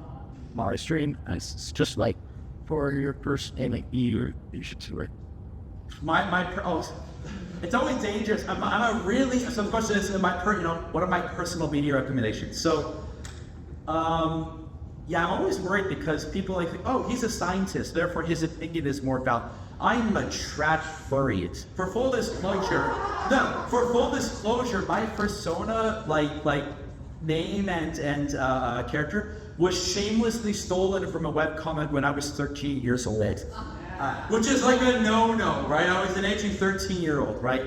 So take with a grain of salt. Waiting on it. Okay, so take that with a giant grain of salt. I'm definitely no more qualified to, I'm not really an artist. So prefaces with all of that. I can say for myself, I've loved very recently Has Been and Hell of a Boss. Again, you have to like that kind of sense of humor. It's not everyone's cup of tea, but the animation is phenomenal. The characters and voice acting are phenomenal. I love it. Pardon me? And it's completely, it's almost tied to furry staff, I believe. Yeah. BoJack Horseman. I really liked BoJack Horseman. Anzuka and Birdie has phenomenal shows. Both of them were great. Again, you can argue, a lot of non-furries like those shows, but I think they fall under furry media. Obviously, My Little Pony was a big deal to me. I really liked that. I died a little bit inside as webcomics has become less and less central a place in the furry fandom, but I grew up loving just dozens of different furry webcomics. So any furry webcomic I would recommend. I'm going to go home and kick myself for having not thought of dozens of other furry pieces of media. Video games, Undertale. I bawl my eyes out every time I play Undertale. A lot of people absolutely. Night in the Woods. I got Night in the Woods stickers all over my laptop. Owl House. Not quite furry, but I think a show that's very furry adjacent. And I think furries get owl house. So that's just a few. Again, definitely you are allowed to disagree with me. You probably should disagree with me on some of these things. But just off the top of my head, those are ones that I absolutely adore. And I know that, looking at stickers and other things that furries enjoy, at least some other furries would agree with me on this. Yes? Okay, I definitely would replace the nine with the call us sure. But my question is have you been to get any data research on cognitive dissonance for people in straight with that? So the question is, how can we get research on cognitive dissonance in the furry fandom? I wanted to do that. In what context specifically were you thinking? Because that can be really, really broad. But like cognitive dissonance in what regard? Sort of stuff like that. So like sort of like tension between like I identify as a furry, but like I know that it's highly stigmatized, or so dissonance between like, hey, I want to be a furry, I like being a furry, but like I know it's heavily stigmatized. I don't think I've ever specifically looked at that particular dissonance. We've looked separately, like, do you consider? I got one really cool piece of research on that actually. My colleague Stephen Rayson has looked at what he calls denial of personal, denial of not persecution, but denial of like personal prejudice, right? And the argument goes that for a lot of furries there is something threatening to the idea, I belong to a group that takes a lot of shit for being furry. And so what sort of happens is there's a bit of a deflection saying, have you ever personally been bullied for this? And a lot of furries would say, no, it's never personally happened to me, but it happens to furries at large. And so we think there might be at least a bit of motivated reasoning going on there. It's like, when it happens to me, I've been picked on, but it's really not a big deal. I know that other furries have it a lot worse than I do. So that might be one possible way of addressing some cognitive dissonance, is a denial of being personally targeted by it, and instead sort of deflecting a bit, saying, well, other furries have it really bad, but I'm fortunate, or maybe I'm not as cringe as other furries, so maybe I can skirt under it or avoid some of it, or I'm not as into the fandom as some of the other ones who put a big target on their back, and therefore, so I think that would be sort of the closest we've done.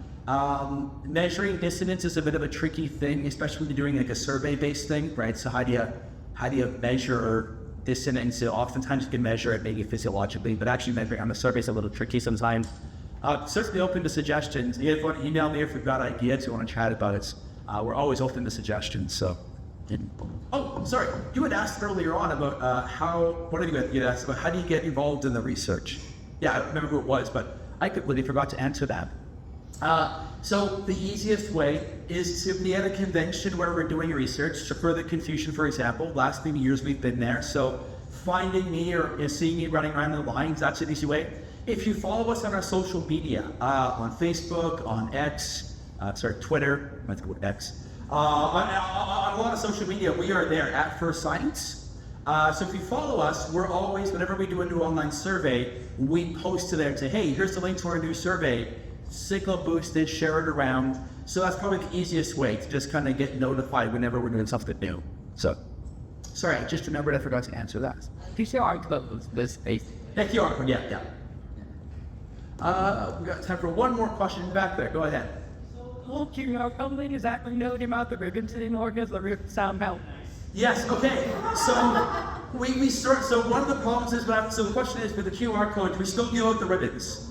Not so much anymore. What we now do is Amazon gift cards, which people also like. So what we do is we say, you get entered in a draw for one of like 15 Amazon gift cards. Furries, you can buy lots of ribbon with that.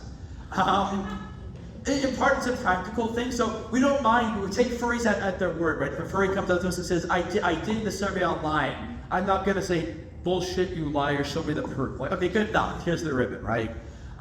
Practically speaking, when I'm going to a convention, hauling around bundles of ribbon I have to fly down from Canada and it costs money to check a bag, so I have very, very finite space. So carrying around a whole bunch of ribbon is practically not very easy. So we don't do the ribbon so much anymore. Although at Anthropomorphic, we occasionally still do the ribbon. But yeah, for other conventions, it also means that if you do have one of our ribbons, it's a point of pride. We'll have furries come up to us at Anticon, like, hey, I got 10 years of ribbons right here. I'm coming for number 11, right? So they're proud of that. So if you got one, they're becoming harder and harder to get. So, yeah. I think that's it for time. So we're pushing up at 10 o'clock. So thank you very much, everyone. Again, it's been a delight having you here.